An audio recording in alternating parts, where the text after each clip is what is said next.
some more power outages as we go. And it may be another hour or two that we're seeing some of these, intense tropical storm level bursts, maybe even the rare hurricane level wind gust, and a variety, of course, of washes and warnings in effect as well. We want to hear from you. Let us know where you are, whether you have power, what kind of wind and rain you're experiencing. You can call us at 713-440-8870, or you can email us at news@houstonpublicmedia.org. Well, you know what? I want to say hello to a couple other folks that are just climbing in to the studio, and I will step out here in just a couple of minutes. But first, I had to kind of hand things off to you. So we have Houston Matters producer Celeste Sherman here, and News Ernie Manise. Good morning to you both. Good morning, Craig. A big thank you to you guys for taking us through these very difficult hours for the last, since 5 a.m. And keeping us informed. We were hoping that the storm would have passed by now, but it seems like it's going to linger just a little longer. And then hopefully we'll be able to start assessing our damages in our homes and our businesses and start to rebuild as Houston can do. That's right. I'm just going to kind of clean up over here. So while I'm doing that, I can get out of your way so you can step in. But I'll just leave it to you to chat away for a couple of minutes while I do that. I'll get out of your way. This is what happens when you have wall-to-wall coverage, but that's what we're committed to here at Houston Public Media News 88.7. And we're here to take you through the next few hours. Celeste and I will be with you until about 3 o'clock this afternoon. We invite you to call in with your thoughts and the things you are seeing, what you are experiencing out there. We would love to hear from you. I know Craig has been giving you the number, and we would love to hear from you. Tell us what is going on. This has been a somber morning. We have heard a report of fatality already, two fatalities. It's serious. People have to take the weather serious. If you live in this area, you already know that.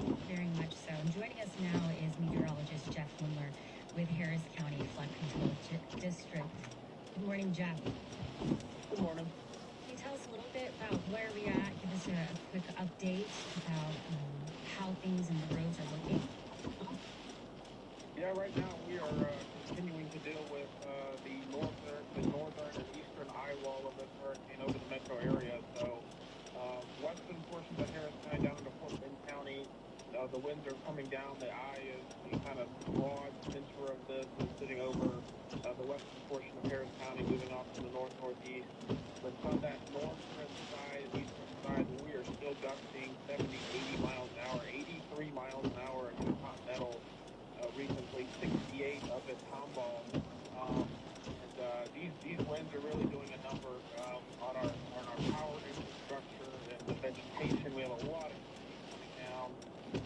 And it's not just metro area Harris County. This damage extends back down to the landfall point out of Porter County.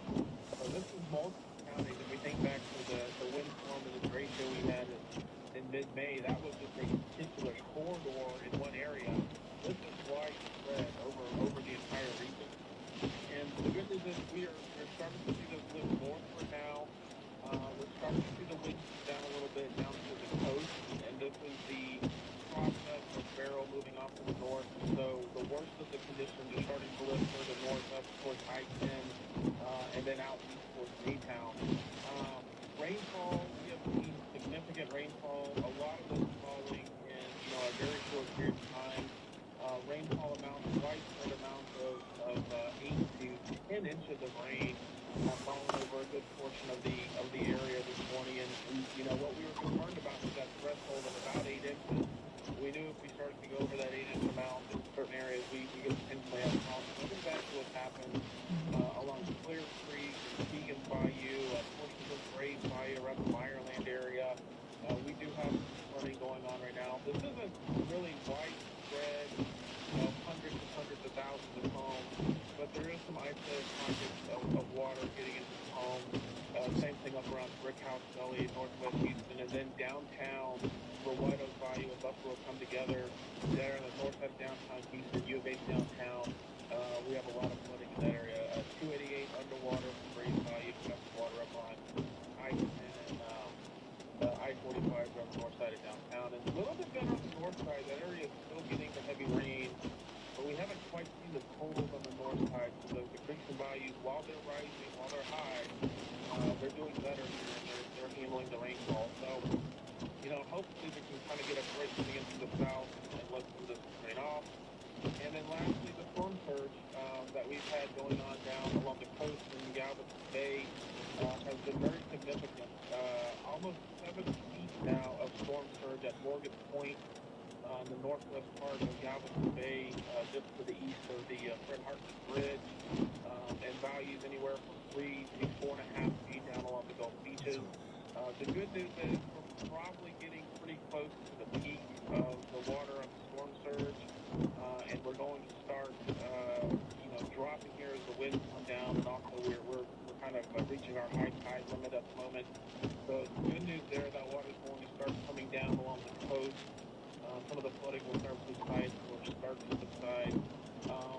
going forward, the messaging we want to think about is this afternoon. The weather will be improving slowly, but there are still going to be hazards. Street flooding at underpasses, down power lines, down tree limbs, and no power. We got 1.7, 1.8 million people, or million customers right now without power, which is 1.9 million now, which is the highest we've ever seen, higher than Ike. And so no signals are going to be working. It is going to be dangerous, not only this afternoon, tonight, but for the next few days, traveling around. You think about, what we kind of went through with the derecho. This is region-wide. Bulk counts with power issues, with debris on the road. This is going to take some recovery efforts. We need to start mentally preparing ourselves for power restoration. We're talking days and weeks here. Jeff, this is Ernie here. I'll continue on that train of thought in a moment, but for folks that are to the west of the city, where exactly is the eye right now? And if the eye is over you, how safe are you to go out and assess damage and what comes after that? The eye is kind of big and broad, with extending from about the Spring Branch area out towards Katy, up towards Cypress, and then down towards Sugar Land. So it's this big, broad, eye, which is fairly common with tropical systems as they begin to fall apart. And that's what we're seeing. And so, we don't encourage people to go outside during the ice storm. The winds will pick back up from the opposite direction as the eye passes through, but the southern side of Beryl is much weaker to the northern side, and so you're going to get calmer winds in the eye, and then the winds are going to pick up from the west versus coming from the northeast on the north side. They're going to pick up from the west. We're probably talking 35, 45 miles per hour, maybe some gusts up to 50, which is about 20 miles an hour lower than what's going on the northern side. But if you're up in Montgomery County, northeast Harris County, Liberty County, you got that northeast eye wall coming for you. You need to treat that like a tornado. There's really strong winds in that interior room, lowest floor, away from windows, as that northeast eye wall pulls through there. I am seeing on television different shots of folks out shopping, grabbing ice, doing things like that at this very moment. I would assume your recommendation would be people stay put. Yeah, we're really asking people to stay where they are, at least until midday today. And even after that, I just want to be clear that there's going to be a lot of hazards out there on the road. If you're going to go out and start trying to drive around, do all that, or assess damage, even in your own yard, very careful. For down power lines.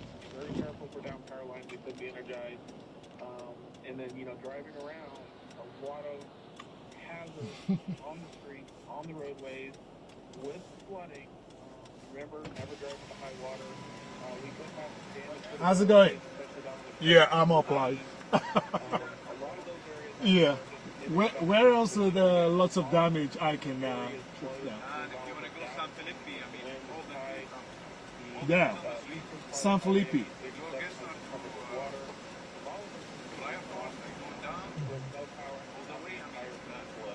So I go guest now, then make a ride by San Felipe. What? It's all bad. All right. Thanks, man.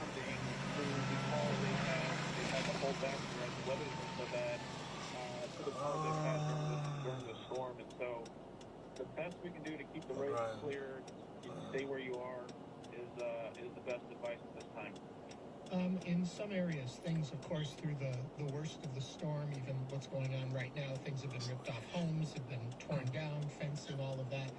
If there is a lull, a calm, should you go out and try and collect those things so I when will it starts drive up around again, only they as don't safe become as I got to my projectiles, first or should location. you just let nature take its course at this point?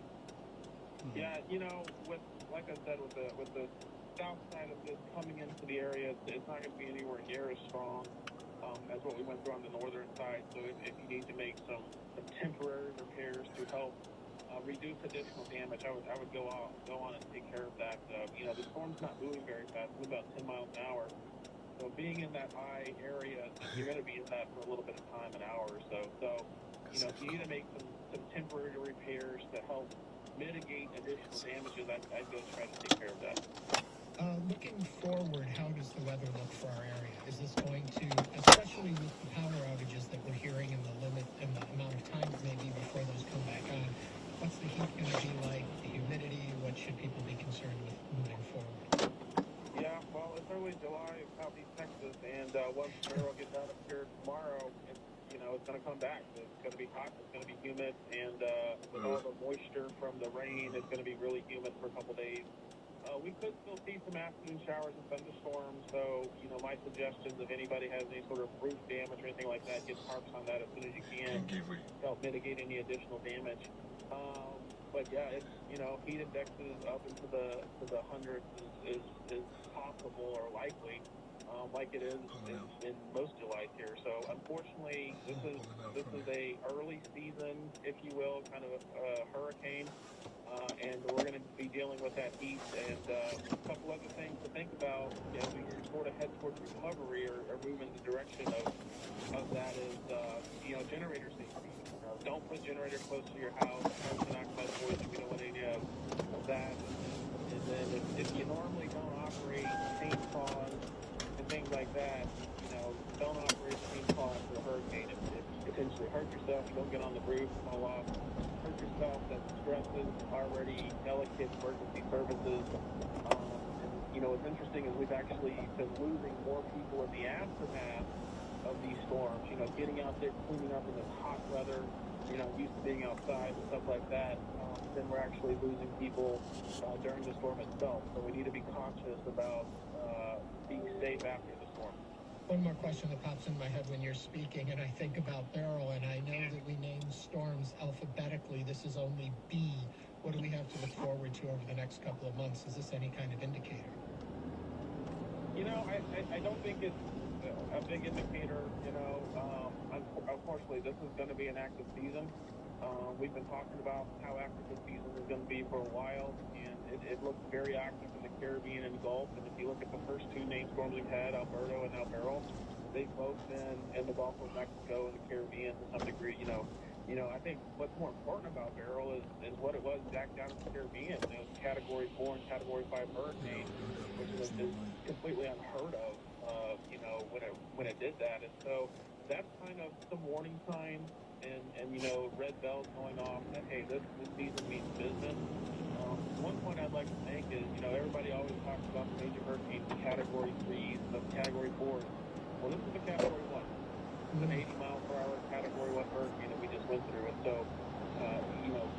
some realization here that just because it's a Category 1, look at the impact we're dealing with. They deserve that attention. And we've seen before here, tropical storms produce all kinds of flooding.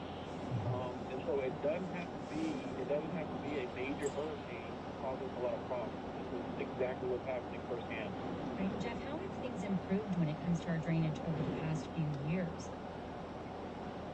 Yeah, there's been a lot of improvement, and I think you're seeing that. We had 8 to 10 inches of rain in a lot of areas south by 10. And, we don't know exactly what's going on out there and how many homes potentially that have taken on water. But years ago, this would have been, hundreds or potentially thousands, maybe, that would have flooded in the area. I don't think we're near those numbers with this. We'll see how it all flushes out here over the next several days. But this is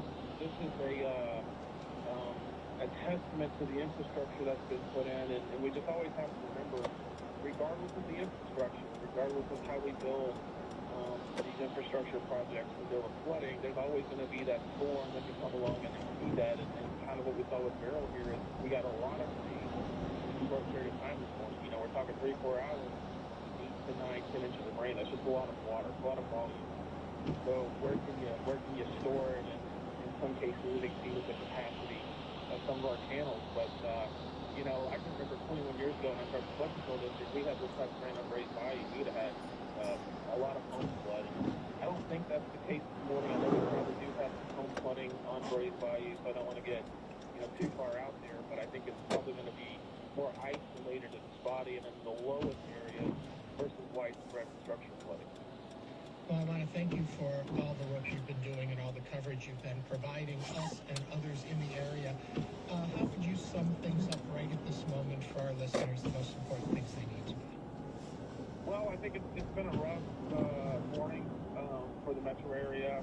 Things are going to be improving, and I think going forward we need to be careful and we need to be cautious of what we may when we start getting out and moving around. And we need to be preparing ourselves going forward for at least days, potentially weeks of being without power. So we need to start thinking about that. In some cases after Duratio we had the power out for 5 days. This is multiple counties and practically the entire CenterPoint network that we have issues with. And so there's going to be some pockets in there that we're gonna struggle with, and to get that back on is going to be a while. Thanks, Jeff. We really appreciate you jumping on with us. That was Jeff Lindner, meteorologist with Harris County Flood Control District. And as he mentioned, talking about CenterPoint in a little bit, we will be talking with somebody, a representative from CenterPoint is going to be joining us. Also, I understand the mayor will be joining us in a bit. We've got a lot more coming your way this morning, but we also want to hear from you. You are the folks that are going through this, that are living it out there in the community, and your accounts are just as important to us. If you'd like to share with what you're finding, what you're seeing, what you've been through, or even maybe those good Samaritans in your area that have stepped up and helped neighbors and you want to recognize them, our number 713-440-8870. Again, 713-440-8870. And we look forward to hearing from you. And also just a quick reminder, the city of Houston has several lines for you to call depending on your needs. If you're in need of help, any non-emergencies can call 311. If you need help making decisions, you can call 211. And these are stressful times. We are all monitoring our homes, our family, our friends. I mean, we are at the University of Houston in a large building, and we have felt the winds and the impacts. We've been watching the windows. If you need any help with mental health assistance, you can call 988.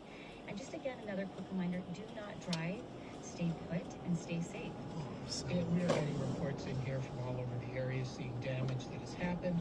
You hear it's a Category 1. That doesn't mean that it was a minor storm. We are still just feeling parts of it as you're listening to this. Parts of our listening area are still under the heaviest parts of the storm. And so we're telling you, please stay safe. We're going to go to the phones right now. Liz, I don't know if I'm saying your name correctly. Liz, is that you? Oh, yeah, that's my name. Hello, Liz. Hi. What do you have to share with us this morning? Oh, yeah, me and my fiance woke up early this morning to the dogs whining, and the wind was blowing like crazy. We've heard a couple of transformers blow all around the neighborhood, and we've been sticking towels up on our windows because everything's leaking. We're from Colorado, so this is our first hurricane. Welcome. Luckily, we've been prepping since March, so we were ready for it, but it's, you never know what to expect until you're actually, in it. So. What part of town are you calling us from? We're calling from 3rd Ward. Yeah. Well, how did this all start for you? When did you first notice it? Was it the dogs that gave you the first heads up? Well, we had heard some wind blowing, and I looked outside, and it was raining. But then the wind started blowing really hard, and, our doors started making noises and stuff. And then that's when we noticed, oh, wow, I think the storm is here. Because we were expecting it to come in, late at, 12 p.m. last night. But it came in around, 3 or 4 in our area. And it's just, our streets have been just flooding like crazy ever since then. You mentioned that you had started preparing a while back for this, and good for you. That's great for any new-timers that come into our area. Those of us that have been here a while kind of often assume it's not going to happen or it's not going to be that advance. We don't prepare as well as we should. What did you folks do to prepare for this?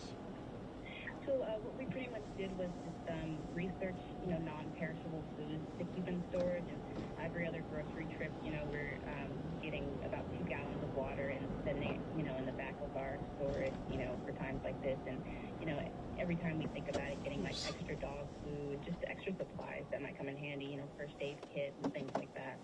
Well, Liz, I don't want to talk too much with you because I don't want to give away your location now that we know you are well stocked, and a lot of people probably aren't. Thank you for calling in and sharing with us, and stay safe. Yeah, thank you. You guys too. Bye-bye. Thank you very much. Up next, Jeremy is on the line from Katie. Jeremy, what do you have to share with us today? Nope, Jeremy's gone. Let's go to Erica.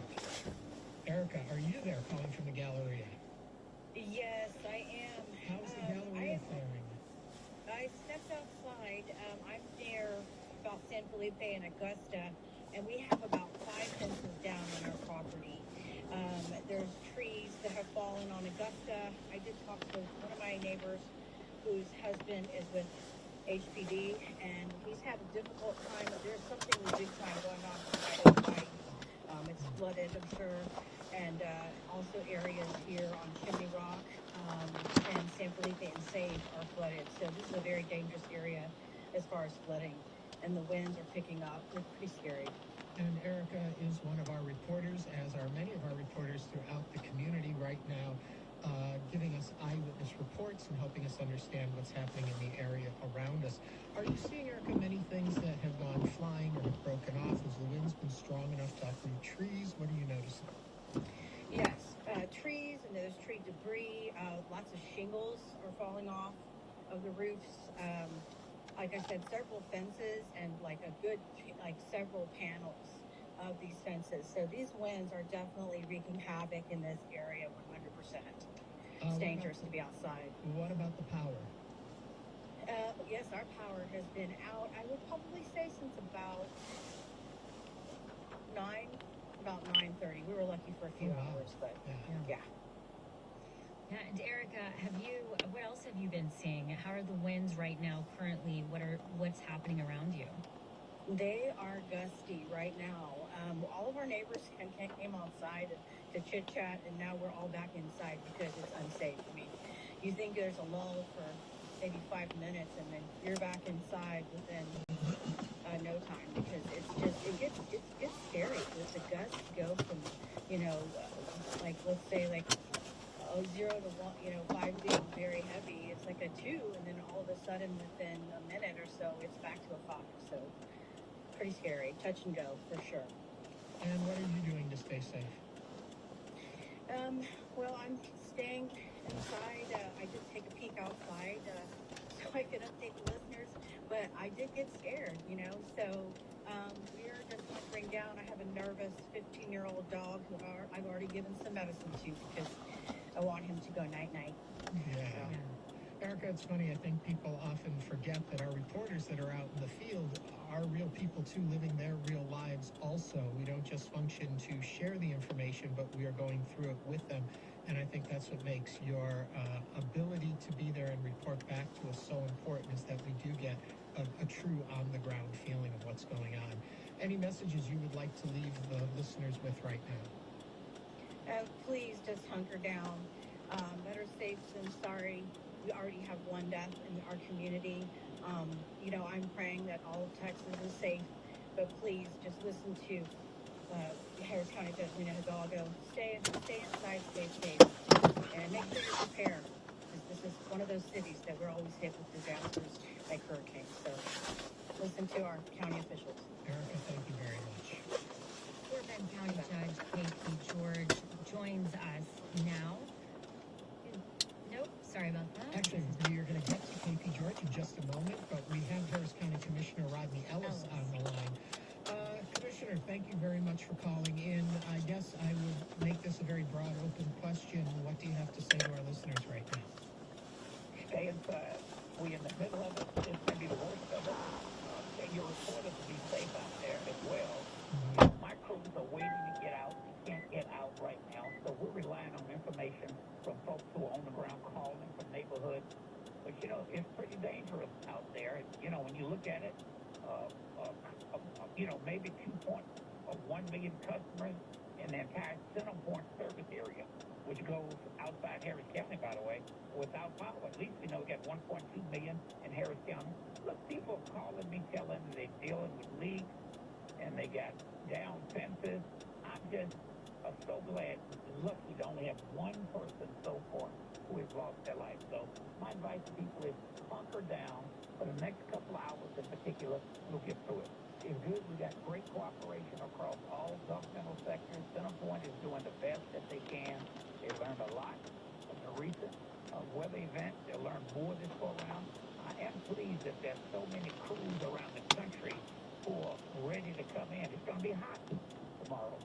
It's going to be a real challenge. Yeah, Commissioner, as you mentioned those numbers, obviously you're getting reports in. What do you know about how long, how quickly we're going to see service coming back? Do we have any estimates on that already, or can't they tell at this point? They don't know if they can.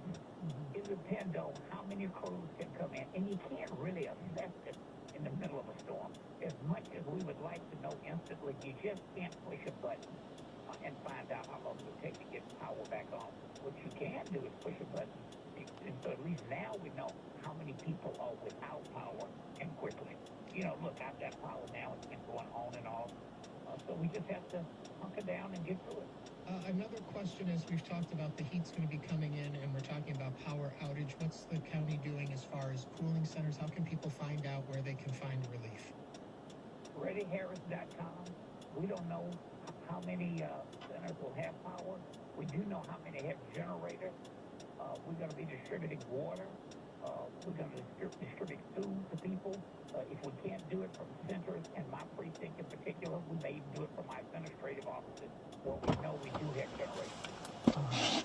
Look, tomorrow morning, later, we're lucky. This so far is a daylight event. So if you don't have power, if you don't have batteries, do something to give you light. Turn flashlights on, at least you can see. We're going to have some preliminary assessments later on before the sun goes down. And I would assume you would recommend to folks stay put right now, even if it's warm. We don't need you out there trying to find anything. Nothing else is functioning right now. So stay put where you're safe. Is that safe to say? When you see that standing water out there, there are all kinds of dangers in that water you cannot imagine. So if you're at home, stay there. If you're with our friends, stay there. We can jump up. And we also need to prepare for daylight over time. Commissioner, thank you very much. I'm sure this isn't the last time we'll talk to you today, but I appreciate you taking the time right now. You tell those reporters to be careful out there.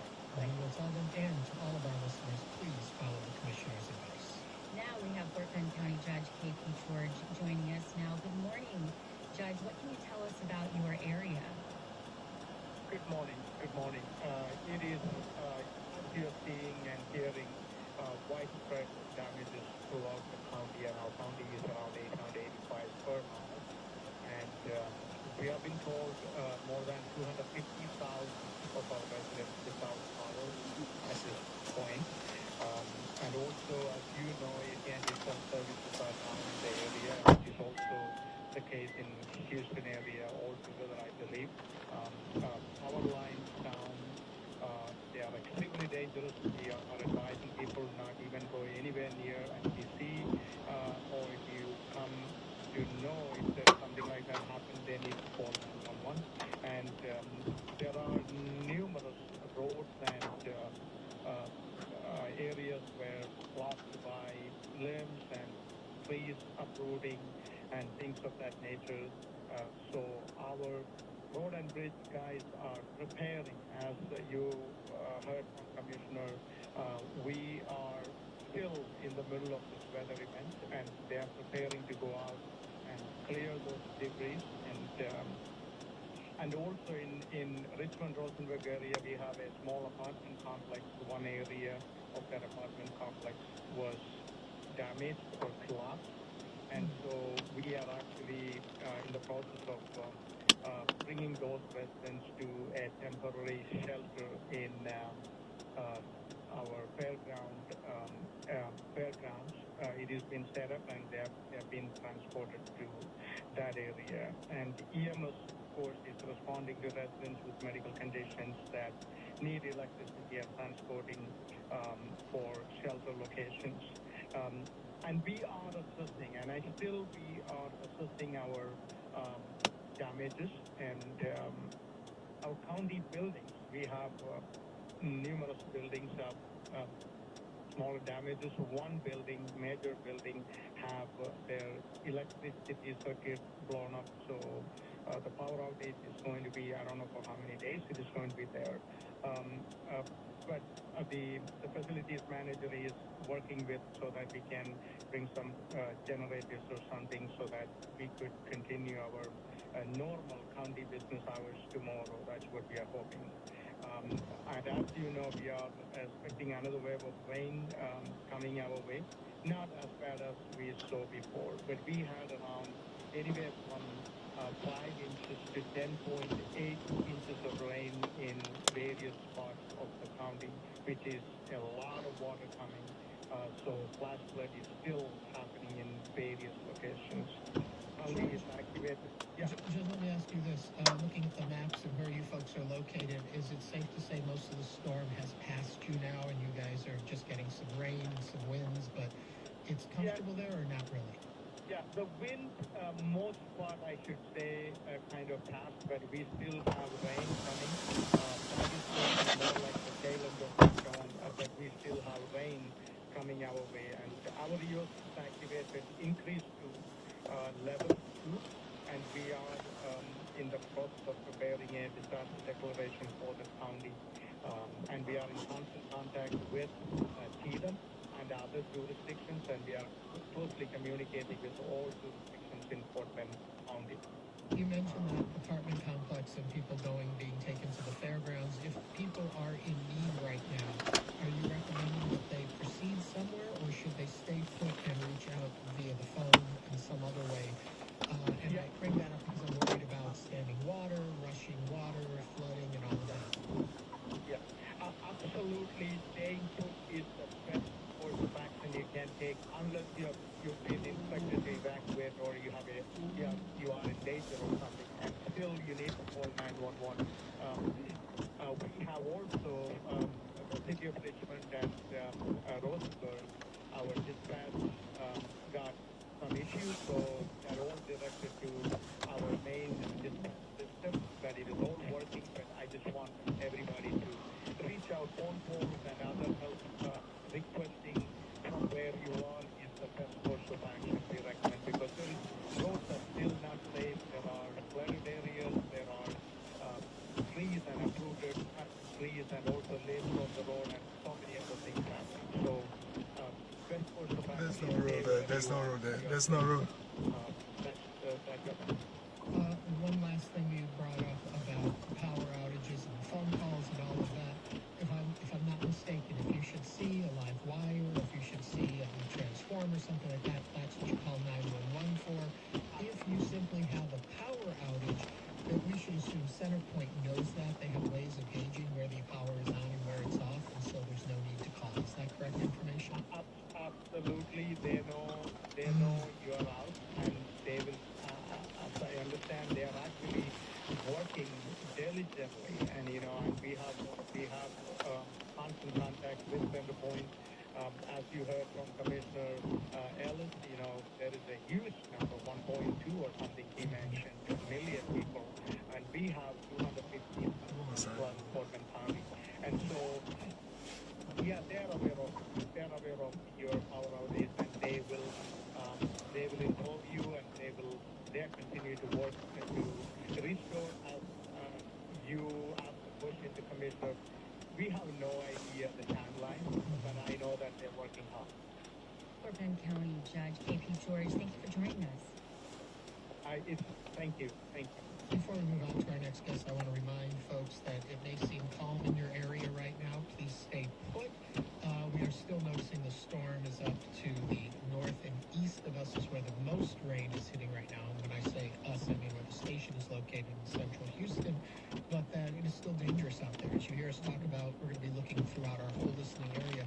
So you may hear reports of things where they're calmer in a different area. That doesn't always apply to where you're at. So please stay put until you know that your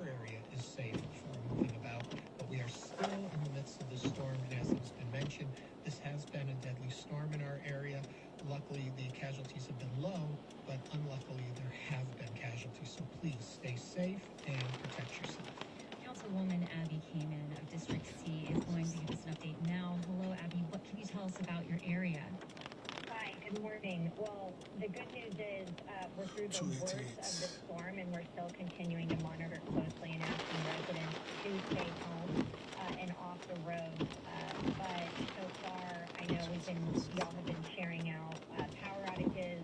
We do have widespread power outages throughout the district, ranging from Meyerland through just north of 610, including Montrose and again the Houston metro area inside the loop. CenterPoint is saying over 500,000 in the metro area, but online they're reporting 2 million. So I'm not going to give an official number on that. I do know that CenterPoint will be out starting a little bit later today to begin those assessments. I do want to mention that at 11 a.m. we're expecting to take a press conference from our mayor. Mayor Whitmire will be talking and probably addressing a lot of the issues that may be on your mind and questions you may have. Councilman or Councilwoman, Councilperson, tell me a little bit about what you're hearing from your constituents. Yeah, so in addition to the power outages, the number one concern right now is we had across the Houston metro, this is a generalization, but about 8 to 11 inches. Luckily, it is tapering off. We can expect another inch or so.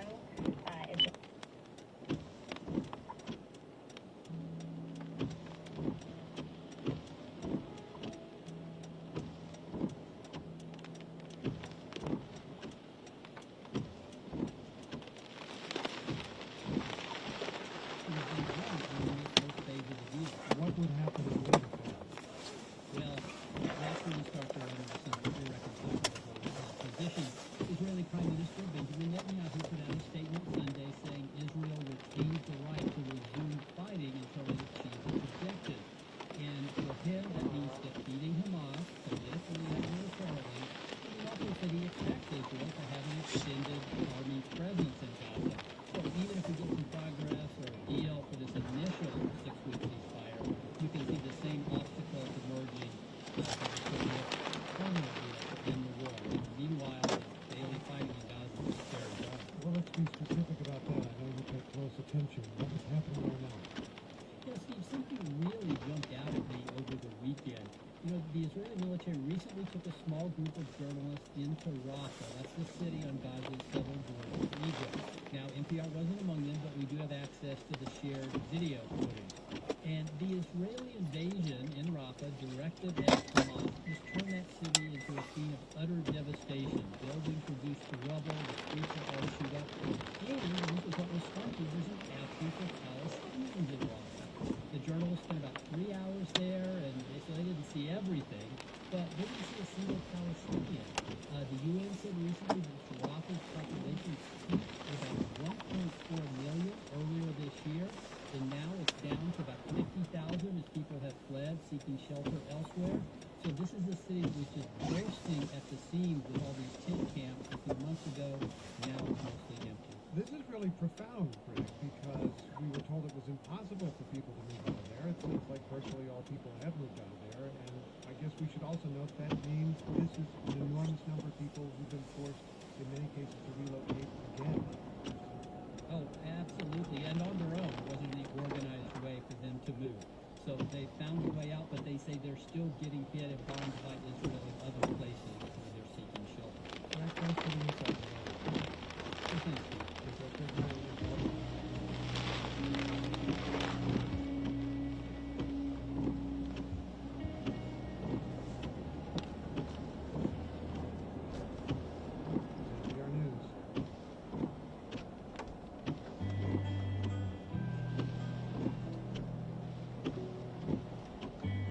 At the light, turn right onto South Gessner Road.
he's going to get the United States to its cycle.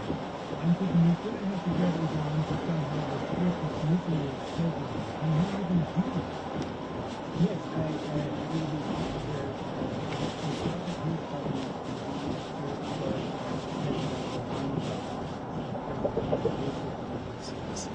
That means that he's serious about negotiations with the United States. The outcome of which is to remove these sanctions of the sanctions.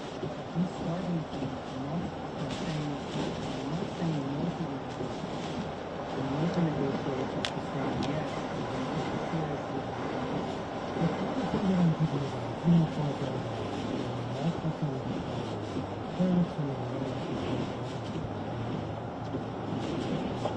you have any potential that this elected president doesn't have any potential would be able to deliver on some nuclear deal, restricting or ending or stopping or whatever the nuclear deal is?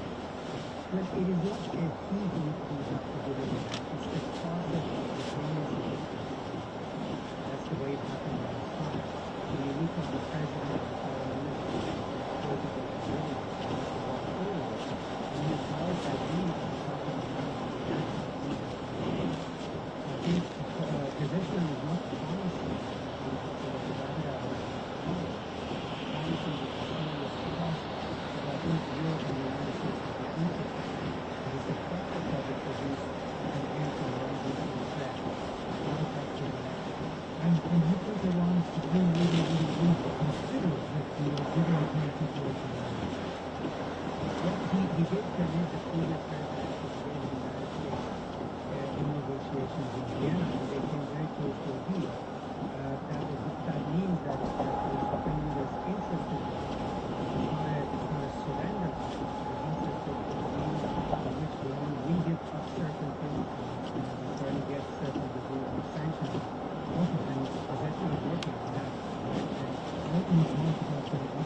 exit 763 onto I-610 North and I-610 North.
Use the right four lanes to take exit 763 onto I-610 North and I-610 North.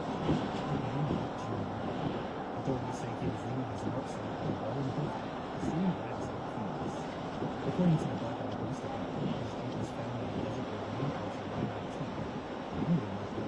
The detectives say the animals decreased significantly in which was not clearly visible to explorers and desert life. Daniel's clothes, his cell phone, wallet, and keys were all found at the scene. But 3 years later, Daniel is still missing. Take the exit. Tirelessly to ensure that his son's case isn't threatened. The Buckeye Police Department declined our request for comment, but said in the statement there is no evidence of foul play. However, Daniel's father says he believes that foul play will play out in his son's appearance. What we found in that scene, investigators gave evidence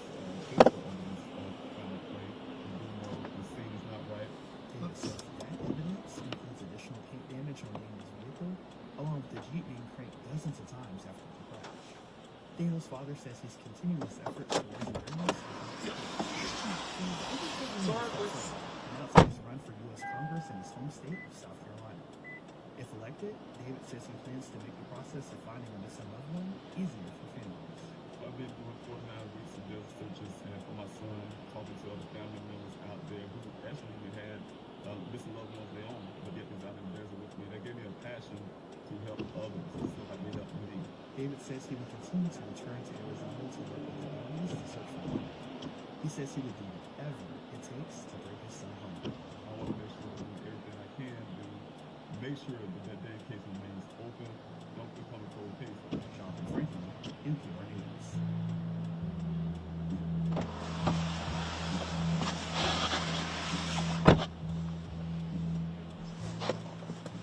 This is Morning Edition. And I'm Stephen.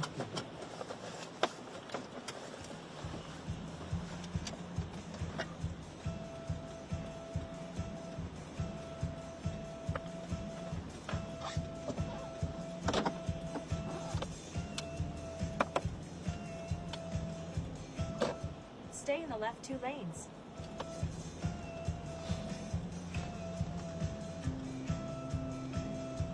In 1.2 miles, take the exit toward Minimax Drive and West 18th Street.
Good morning. President Biden campaigned in Philadelphia and some Democratic donors.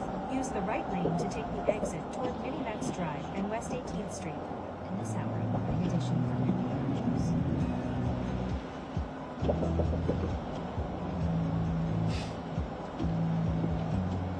President hosts a NATO summit this week and will hear from his NATO ambassador. I'm Noah Felton. And I'm Stephen Speed. Boeing plans a guilty plea orders leading regulators about the safety of its planes. We'll hear what they call it. Take the exit. Week for organ donations. It's Monday, July 8th.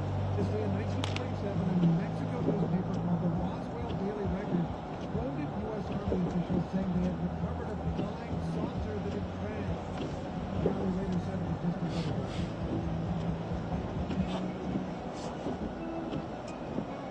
The news is next.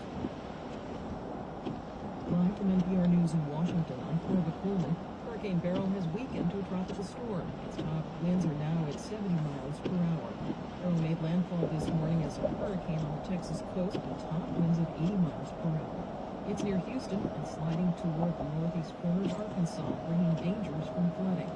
Brian Jackson is a meteorologist with the National Weather Service. He says flood watches are in place from Texas to Indiana. We expect this heavy rain to proceed. Make a U-turn, then the destination is on your right. After we're in really metro area, in the very big cuts, to the long block of flash flooding from the remnants up there. The tracking site, poweroutage.us, says that more than 2 million customers have now lost power in Texas. President Biden has sent a letter to congressional Democrats today. He says he is not quitting the presidential race. He adds that he'll be presenting Republican presidential nominee Donald Trump. Biden says leaving the race now is not what Democratic voters want because they overwhelmingly backed him in the primaries. To reinforce his point, Biden joined the MSNBC program Morning Joe today.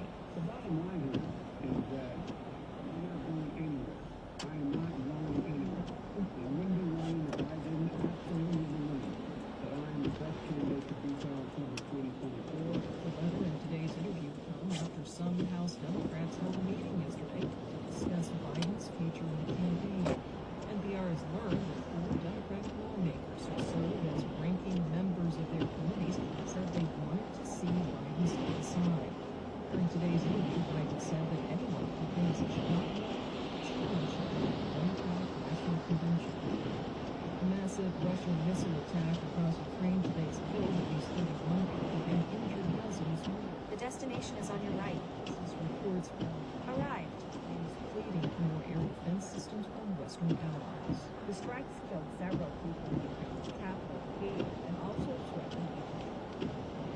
Kyiv may have held the first patients there have been evacuated to another healthcare facility. Ukraine's president, Volodymyr Zelensky, posted a video on social media showing dazed bystanders outside the window.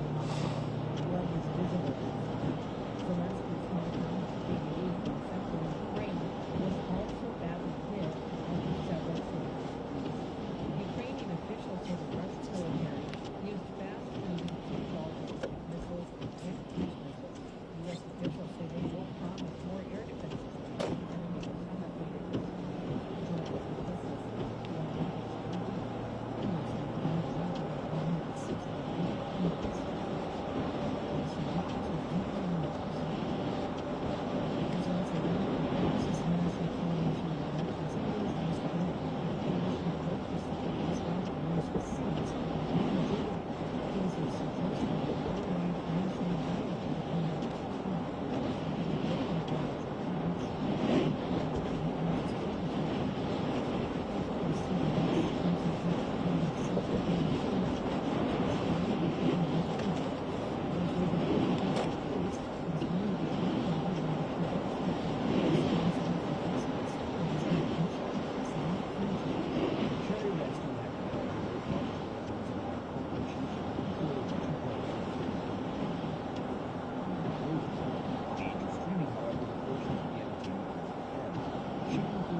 this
First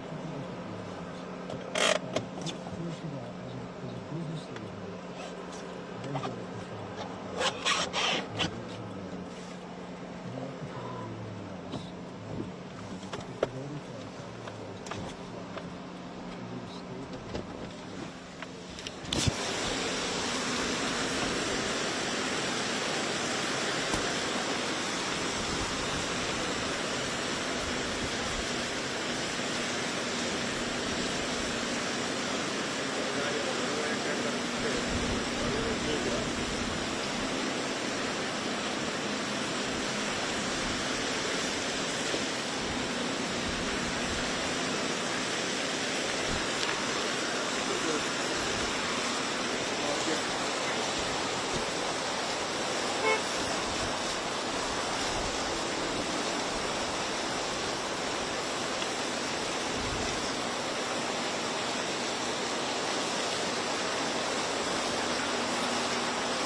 see.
Head east on Katy Freeway.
Different impacts that Beryl is having in the different pockets and neighborhoods, and the different way it's come through and as it continues to move.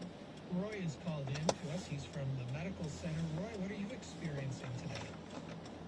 Well, really, my only reason I called in was I listened to the mayor about 20, 30 minutes ago, and he didn't touch on what's happening to it. And I think I picked it up. And I think that's what we really want to know. What is going on today? Not to speak on behalf of Centerpoint, but I have gleaned from earlier today was that Centerpoint wasn't able to Hi. know. You're gonna stay here or you're gonna leave? I'm gonna leave. Huh? I'm gonna leave. Oh, you're recording? I've been on live since like an hour here. Oh, okay. You're still recording. Yeah, it's still up live. I just want them to let me know that okay, you can start moving. Oh. I'm just hopping around. Yeah, you can block. I'll go this way. Where else is really bad? Like,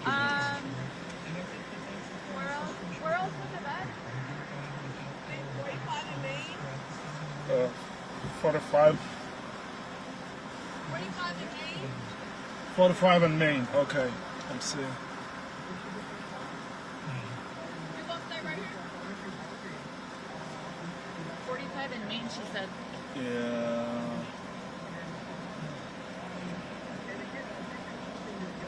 Probably North Freeway. No, North Freeway.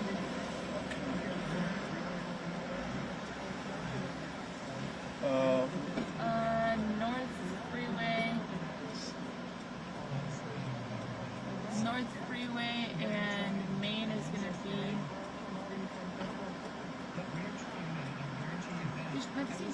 There you go. Thank you.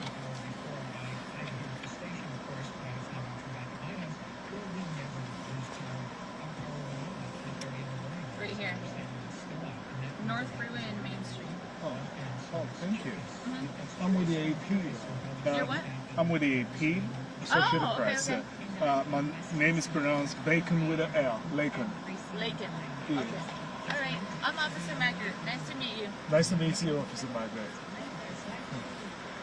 Okay, let me head here, straight up. To North Freeway and North Main Street. Head east on Katy Freeway.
stay safe down in Carolina.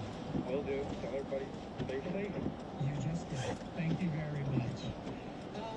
We are going to step over to Erica now. Erica, where are you calling in from?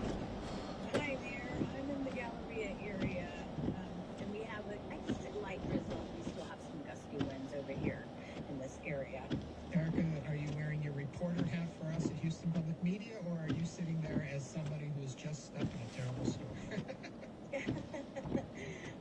Well, I'd like to say a little bit of both. We are all experiencing this here in Houston. But yeah, it's definitely, people walking near a tree or something like that. You just never know when that tree is, too old to withstand these forces. So, and these winds are unpredictable. So I'll probably say it's still probably good just to stay home and hunker down if you can. And there's not a lot of people on the roads right now due to flooding as well. So that's also pretty. There are definitely still some flooded streets. Chimney Box, San Felipe, Sage over here in the Galleria Which area. is a point that the mayor was making earlier too, is that there is still flooding out there, even if it seems to have stopped raining in your area. The flooding's still there, and the emergency vehicles and the repair vehicles need to get out and be able to get through the streets that they can get through. So please allow them to do that. Well, I mention that because that's also a point that Roland mentioned. You can stay out of the way of the first responders. Yeah, they definitely need to let them do their job, and also they're asking for patience as well. Well, I know we're still out of power over here. Erica Smith from Houston Public Media, you stay safe, and we will be back in touch with you as the day goes on. Thank you. I quickly do want to jump over and grab Bobby, who is on the line, because I think Bobby represents the other faction out there. Bobby, what's on your mind today? I'm doing as well as can be expected, better than a lot of folks in our area because we are safe here in the station, but I know a lot of people are suffering right now, and our hearts go out to them. I hear you, Ernie, but I think that we're such an instant gratification society now that we don't stop to think about the logistics that are concerned with what it's going to take to put the electricity back together. If we lose electricity for 12 hours, 18 hours, 24 hours, it's not that big of a deal. My God, we were just a hurricane. Already I'm sitting there listening to people on the radio complaining about their electricity bill. Thank God that our infrastructure is not destroyed to the point that it can't be repaired. But thank God those men and women who are going to go out there and destroy this. They don't have options.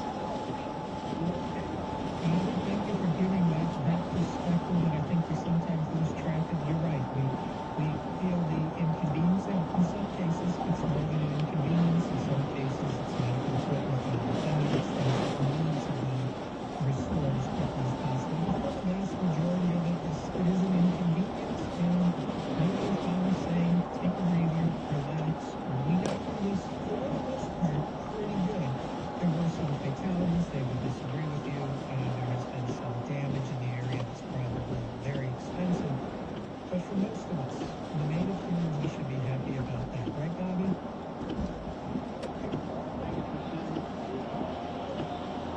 Bobby, thank you for calling in, and you stay safe out there, and I hope you still get your power back soon. Thank you. Amen. Especially out here in Houston, where in Alicia, powers off for 2 weeks. Just stands alone. As a man, football practice, I hope this is really cool. So, technology is really here to us out. It just takes a few days, a few hours now. Maybe hopefully not 2 weeks. So Bobby's right. Don't complain. Probably have your power on the next hour or so. The other interesting thing too is if you look at Beryl and what it was doing before it got closer to us, it was wreaking havoc in the areas it was going through. And we are very fortunate that our infrastructure is as it is, and our buildings are what they are, and the strength of the storm got low enough that we were able to weather this. Had this gone 4 or 5 years, so then imagine how much worse it could have been. So let's enjoy the things that we can enjoy, and hope for the better of the things that could. Yeah, but I also think it's just a reminder that even if one can have more impact actually sent us some photos, and it looks like it's at Allen Parkway, and the water is extremely high, which is just, again, even though we're kind of coming out on the other end of this, there is still a lot of spots and areas that have high water. Stay safe, stay put. Our local leaders were just reiterating that we're still not completely 100% out of this situation.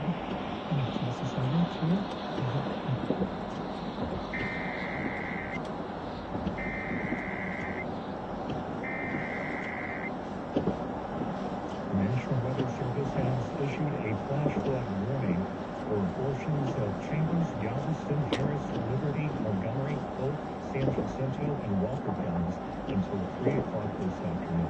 At 11:59, Doppler radar and automated rain gauges indicated heavy rain due to thunderstorms. Flooding is ongoing and expected to begin shortly in the Roland area. Between 2 and 4 inches of rain have already fallen, and additional rainfall amounts of 1 to 2 inches are possible in that area. Several locations that will experience flooding include, but are not limited to, Conroe, Liberty, Cleveland, Dayton, Willows, Pinehurst, The Woodlands, Shepherd, Anahuac, Panorama Village, Splendora, Athens Village, Roland Forest, Mount William, Wood Branch, Hutton Chute, Ames, and Parker. Again, a flash flood warning in effect until 3 o'clock for Chambers, Galveston, Harris, Liberty, Montgomery, Polk, and San Jacinto and Walker counties. This concludes this broadcast of the Emergency Alert System. Stay tuned to this station for further updates on severe weather conditions.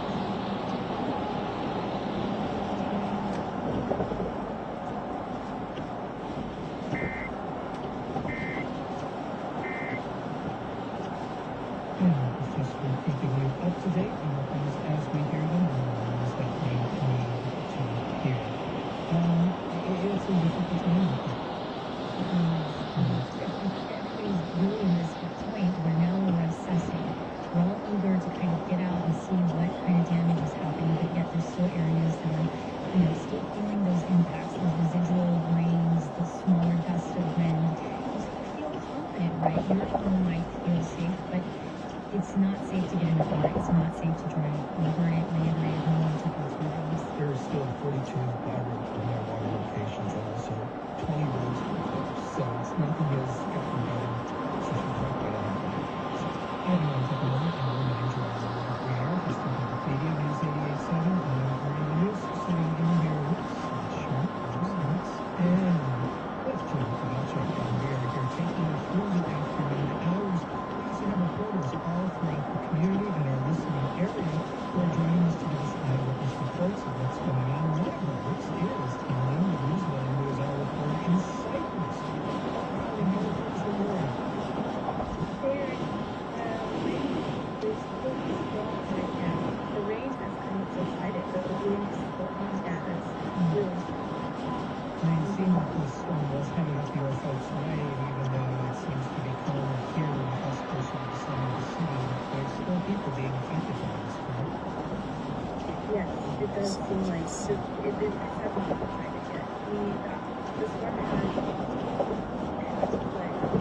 The wind and rain is still very much here. It is difficult when we hear about the serious injuries that are happening to people, but it's also a blessing when we hear that the storm is passing. You're kind of still dealing with the pressures of it all. What are you seeing as far as flooding in your area and the aftermath of it?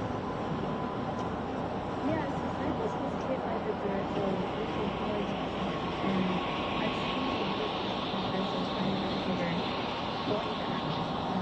I've seen a lot of fences that are backed down. They would need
assess the areas.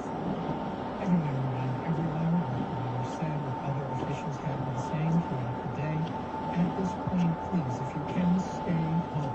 If you're in the storm area still, which is up to the north and east, you folks are still dealing with a lot of this. But if you're in the other areas where it has passed, that isn't a free pass for you to head back outside. We're asking everyone to stay put for a while. It allows emergency vehicles to get through. It keeps you from getting into these deep waters, to the flash floods, to the moving currents that could pull your car in. We're looking at some on TV. We keep seeing images that are being played out there of these cars that are in deep water, and it's not somewhere you want to be. The guy in the white truck is going to be pretty much everybody's news because his rescue being caught in the middle of that water. So don't be that guy. I mean, don't be in that situation. Don't go out. And it also is a reminder, too, just because you're stuck in that deep water doesn't mean that's the end of the problem. A gust of current can move that vehicle. They become a lot lighter when they're in the water, and it can become extremely dangerous. And we all know the underpasses around the city, the flooding from the bayous, can cause this to happen, and you never know how deep down the water is going to be if you see it in front of you. Save yourself the trouble. Stay home for now. Wait for it to recede. It will. It's just going to take some time. Yeah, the rain is Thursday, according to Justin, after 5 o'clock, and then things start to go down, and hopefully we're back to normal. The city of Houston has several lines for you to call depending on your needs. If you are in need of help, any non-emergencies can call 311. If you're still trying to make decisions whether to go or you're in a situation, you can call 211 because these are, like we were just talking about, stressful times. There are rescues happening, and we're all still monitoring our homes and our families and friends. And if you need any mental health assistance, call 988. And also remember, if you are in an emergency situation, 911 is your best option to call. But don't call because your power is out. No need to call CenterPoint either. The understanding is that they can sense where on the grid there is no power and they are dealing with it. All your call is to slow them down from other work they need to do. On the other hand, if you see out power lights, if you see transformer boxes that are sparking, anything like that, please report that immediately. You can do that at 311. Patricia Ortiz, another one of our intrepid reporters, is in the Greenway Plaza area. Patricia, what are you seeing? What are you feeling? What are you hearing? Today, so I have a lot of tree branches on the street. That's what I'm seeing at the moment. There is a little bit of sprinkling happening. And a few people walking about trying to pick out some of the debris that is on the street. Every once in a while, you'll see like a few. And a couple of minutes ago, I heard this like large boom and a white flashing. I don't know what that was, but it was further down the street. So I'm not quite sure, but it was a little bit scary. And that's kind of what I got. Can you tell me earlier today, what was your experience like? Yeah, so as of 8 a.m., my apartment complex didn't have any power. And I still don't have any power at the moment. That's the situation and what it looks like. You know what? I gotta pause you here for a minute. Our acting governor, Dan Patrick, is on right now in the press. We want to hear what he's saying. Well prepared. John Whitmire and I have talked multiple times. We've been friends for 15 years. We're working well together. But we need the people being that key to stay safe. And for the most part, I think people heeded the word and didn't get out on the roads today. And so far, we haven't had any drowning so far, but still be careful. Okay, Lieutenant Governor, let's talk about power. 2.1 million people, customers of CenterPoint without power right now. What can the state do to help? So the state can encourage CenterPoint to do their job as quickly as they can. They're in charge of that. I'm totally transparent and candid with you, of course, is this is going to be a multiple-day recovery for CenterPoint. I literally just had CenterPoint here. I'm in the operations center in Austin. I just met with them to get the answers. So they're bringing in about 6,000 people to help. They're ready, but they can't get out and assess the damage, Ron, until the storm passes. So now that it's pretty much moving out of the way, they can get crews out there. Obviously, they can't get people up in buckets to fix things while the wind's high. But that's all now starting to taper down as the storm moves through, and they can get out there and do their assessment. Secondly, when they repair, it's just common sense. If they have a circuit that has 150 people in the circuit or 10,000. They're going to fix the circuit that has 10,000, get the most people back. And their other priority before they get to the biggest circuits are where there are hospitals or nursing homes, vulnerable people who don't have power, they don't have generators. The state can go in there and help. You know, when they call us, we try to get in there with generators to help as well. We're the backup team, but we've got resources all in the area to help. But this is going to be a multiple day recovery. Some people will get their power back tomorrow. Some people it will be a couple of days. And we like to think it's sooner than later, but it's going to be a multi-day. 2 million people without power is extraordinary. It's extraordinary. And if you have transmission lines, the transmission lines might be just a tree that's an easy fix, or might be a more serious problem.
Yeah, the highway shut down. Ever. You don't want to do it.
at you.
There's a downpour line here. You can see that coming. Yeah, all across. Yeah, that's the reason why it's closed. If you're able to make it across, then you do.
avoid the lights.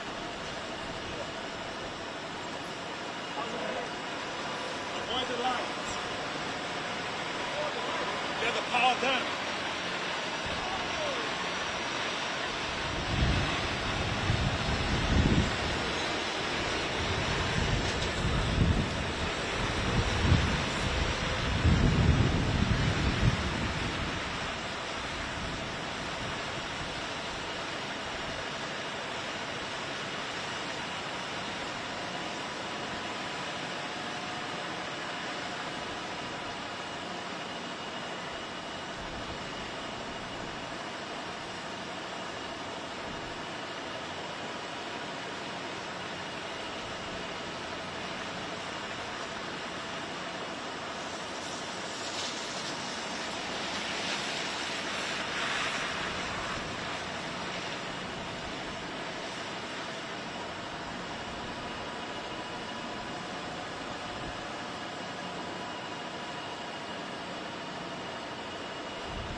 reality is there's some simple, not tech heavy. Of course, I've been South Tower since around 8:30 a.m., but I'm able to communicate by the phone.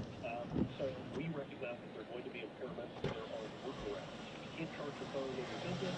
You can charge it in your vehicle. Not all the garage doors closed, please. But in that same sense, businesses may develop phone trees where they can actually develop communication tools to reach out to employees and ascertain what those needs are, where those individuals are located to create carpooling situations, and other sort of disaster or emergency mitigation planning to say, hey, I know that you don't have a high water vehicle, but Joe, Susie, they have 4x4s. They're going to go in their respective regions since we know where you all live, and they'll do a commute thing. On a more professional aspect, besides the sort of operational planning, making sure the right insurances are in place, making sure that items are secured, turning off breakers. I mean, there are certain simple solutions. People forget that price is a facet cost, and you may try to save money on some sort of breaker system or some sort of flood mitigation devices. Don't be cheap, right? Those sorts of things. These events are going to happen every year, every 5 years, every 50 years, whatever that is. Making sure that aside from the insurances that you have,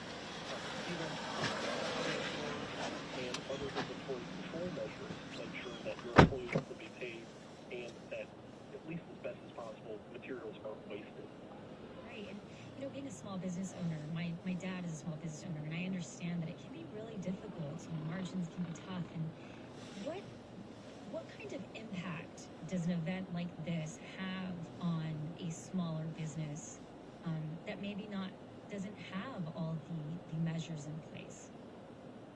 I mean, one of the sort of major impacts could be loss of staff, and that means if you don't have your payroll in some sort of automated electronic funds transfer tied to a reputable bank, and you're relying on a printer system for paper checks, that could delay paychecks for employees where they say, look, I'm unskilled labor, the place down the street needs a dishwasher or a server, I'm going to go down there and pick up my pay. So that loss of staff is probably the most expensive, cost-wise, potential loss due to lack of storm preparation. But additionally, those sorts of appliances, I mean, commercial refrigerators are not cheap, right? Commercial items are just marked up so much. And so making sure that the warranties are up to date, making sure that if there is an extended warranty for something like a commercial refrigeration unit or commercial stove, that those $15,000, $20,000 equipment are properly, adequately insured, and meeting with an insurance agent, an expert, to make sure those are covered. And not being, I don't want to say unsophisticated, but definitely not shy about approaching your insurance agent saying, this is what you represented to me, this is what I need covered. So again, a lot of this goes through insurance because those margins are so tight, and then using those local resources. So fortunately, even in the transition of employers, I'm still in the public education community. Many community colleges in the region have free small business resources. Avail yourself of those resources. Head on down to one of those small business centers. Talk with the business administration, which does have a disaster unit separate from FEMA, and meet with those individuals in your infinite spare time to build out a plan and talk with them about what resources they can provide that your tax dollars have already covered. Hey, Trick, I'm going to jump in here just for something we have to do, which is to remind our audience this is Houston Public Media News 88.7, a service of the University of Houston. That's our legal ID. We have to do at the top of the hour, but now we can go back to chatting with you. One other area that I think a lot of people forget is that we may not see huge interruptions and everything going on here, but we are a hub for the supply chain. And with all of that's happened here, the impact this will have far beyond the Houston region. Can you address that? Absolutely. And we know, depending on the day, and we do a lot of averages or, sort of means, medians, modes, and how these things work. But we know Port of Houston, Port of Freeport are two of our major ports that are hubs for the entire nation and continent. And we're talking millions of dollars per hour that are lost during any shutdown. The loss of resources and allocation, right? The replanning. United is one of our major city employers, the airline, with over 10,000 Houston employees. Southwest, that's a major hub in hobby. Those sorts of interruptions, even in the short term, are going to cost the Houston economy millions of dollars. We have measurable metrics on commute losses through traffic, right? Those sorts of things, a day lost in Houston is going to ripple throughout the national and potentially the international economy because we're a hub for some of the largest refineries in the world, some of the largest oil and gas operations in the world, and headquarters for those oil and gas operations. So as a hub, I-10, major corridor, those are going to cost major companies. Maersk is a major shipping company. Averett, some of those, it's going to cost them quite a bit of money in that local economy. So hopefully our federal dollars come in. I'm hoping, based on the damage that I've seen, that it's not in the hundreds of millions, but hopefully those federal and state emergency dollars come in to mitigate some of that loss. Yeah, Dietrich, it's Jim here. That was my question is, like, how important is that disaster declaration to get everything kind of moving forward? It's an essential first step. And sometimes or new county judges, they may miss that idea of the importance of you need to clear past emergency or disaster immediately. FEMA and other immediately in the process of paperwork of reaching out to the government of the United States and say, please allocate these dollars for Texas, right? Because it's not like New Jersey doesn't occasionally experience a certain natural disaster, or California with wildfires or earthquakes. So there is a bit of competition in these finite pools of resources that we want to be sure that we're the first to close and sort of secure our spot in line of federal allocation. So Power line's down, sir. You need to turn around. Yeah, I've been here for some hours. I'm on live show. Before I let you get back to what you need to be taking care of, I'm not exactly sure where you are in this. I am acting magistrate while my presiding judge is out of Missouri County, while I'm also house sitting off of 290. So I'm actually near, my waypoint, Senate Avenue, I'm actually pretty close to there. So what did you see come through? How was the storm? The storm was not as aggressive as I thought it might be. Not as much water. There is quite a bit of ponding, because there was a steady flow of rain, so those were not, but they were, I wouldn't call it torrential, but the wind gusts were pretty exceptional. Again, not consistent, but those gusts came through and knocked major limbs off large trees throughout this neighborhood. Dietrich, stay safe. We appreciate all the information and knowledge you always have for us. Thank you very much. Thank you all. Dietrich von Biedenfeld, now at Houston Community College, and always readily available to help us better understand the monetary side of our world, business, and the supply chain, and always there to help us. Yeah, we do have a statement from Centerpoint on X. They said Hurricane Beryl severely impacted the Houston area. There are currently questions about power. Our system tells us where the outages are located, the service area. Thanks to smart grid technology, of course, they let us know when the power is out. There's no need to hold or speak to the agents, so please keep the phone lines open for those reporting hazardous conditions after today's severe weather. Where have we heard that before? Yes. So that's all we're working on. Right. We know. We sense it. Understand. It has been a difficult few hours for the vast majority of our listening audience, and our hearts go out to you, and we hope that you are able to find strong footing in all of this. I want to remind you that we are interested in your stories and hearing from you. Our number here is 713-440-8870. That's 713-440-8870. We keep telling people to call us, and then we keep talking to other people, and we don't get to the calls as quickly as we should. So who do we have? Who do we have? I think we have the title, but I'm not sure the name. So I'm going to let David indicate. Nope, he doesn't know. All right, we have Robert. Robert's on the line on line D. Robert, what's going on? Hey. Hey. Well, I eat at movies a lot, and we talked about it yesterday whether they might be open, and when I got out the front door, I was just so shocked that I have a couple of large trees that are pretty soft issues, and there's a lot of winds down in my yard, and and down the street.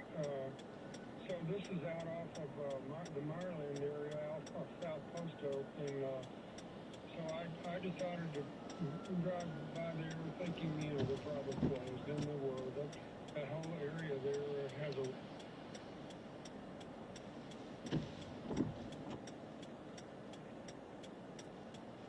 some other retail stores. It's all dark. All the traffic intersections were dark until I got to Stella Lane going north. I was going to go by the library on Brayswood, and I was shocked at the level of water in Brays Bio. It's only about 3 feet from the very top. I'm just astounded. I've lived here 60 years, and there's just a massive amount of water. Well, Robert, you bring up a very good point, though, also, that you may want to get out, you may think there are places to go. We are recommending people stay at home, and what you found was for the vast majority, things are closed. So there really isn't much of a reason to get out there, and if it is an emergency, remember 911 is your best option. So, Robert, thank you very much for calling, and I think that's important that people realize that.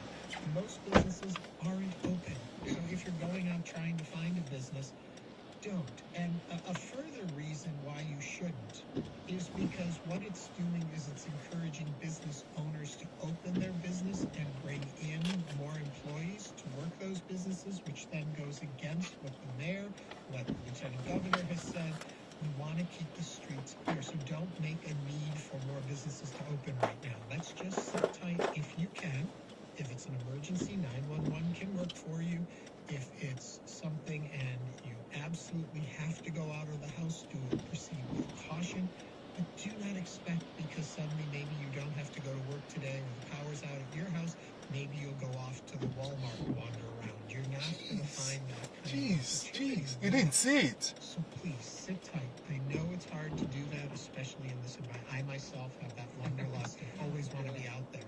But we need you to keep that in mind. I also think that historically that area, Meyerland and that Brayswood area, just slammed into really hard during Hurricane. We have friends that lived down in Meyerland and had lost everything. So it's one of those things where I think we kind of forget when we have. Is it flooded down there? What's going on? There's a power line down. Be careful. Double around and use the shoulder. Came through our area, and we also encourage you to share your pictures with us and videos on Instagram and any of our social media handles at Houston Public Media. We really enjoyed seeing, kind of Beryl's impacts within our areas. You can also reach out to us at news@houstonpublicmedia.org. We've had quite a few people send us some, honestly, quite astonishing photos of high waters and trees and limbs down. Well, and as we mentioned, you can call us at 713-440-8870 and share your stories with us like Melissa is doing right now. Melissa's on the line. Hello, Melissa. How are you today? Oh, hi, honey. I'm a little tired. I'm over in Montrose, Richmond area, but it gets big as it used to be. And I've been going around the area. Excuse me. I've owned my home, and I've been going around the area just clearing debris on my block and from the storm drains. There's that construction going on Richmond, and these construction sites, the ones are terrible about managing their debris. I've been picking up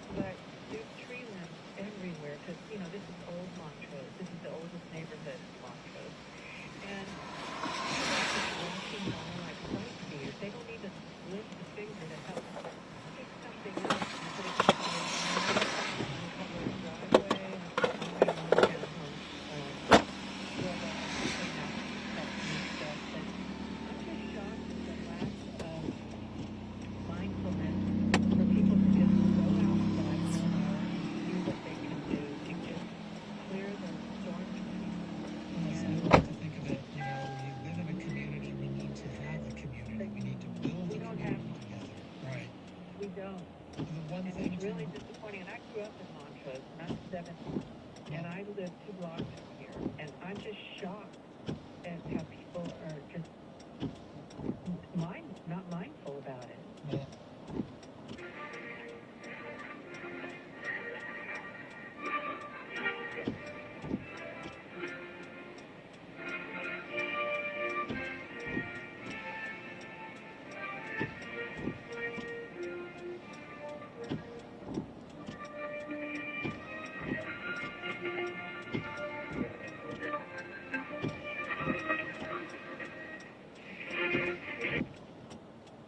you're reminding people, I'm happy you're reminding people of that. One thing I do want to remind people too is that, yes, you should be helping, you should be clearing those if you see them storm drain, but be careful, be safe, wear gloves. You never know what could be in the debris also.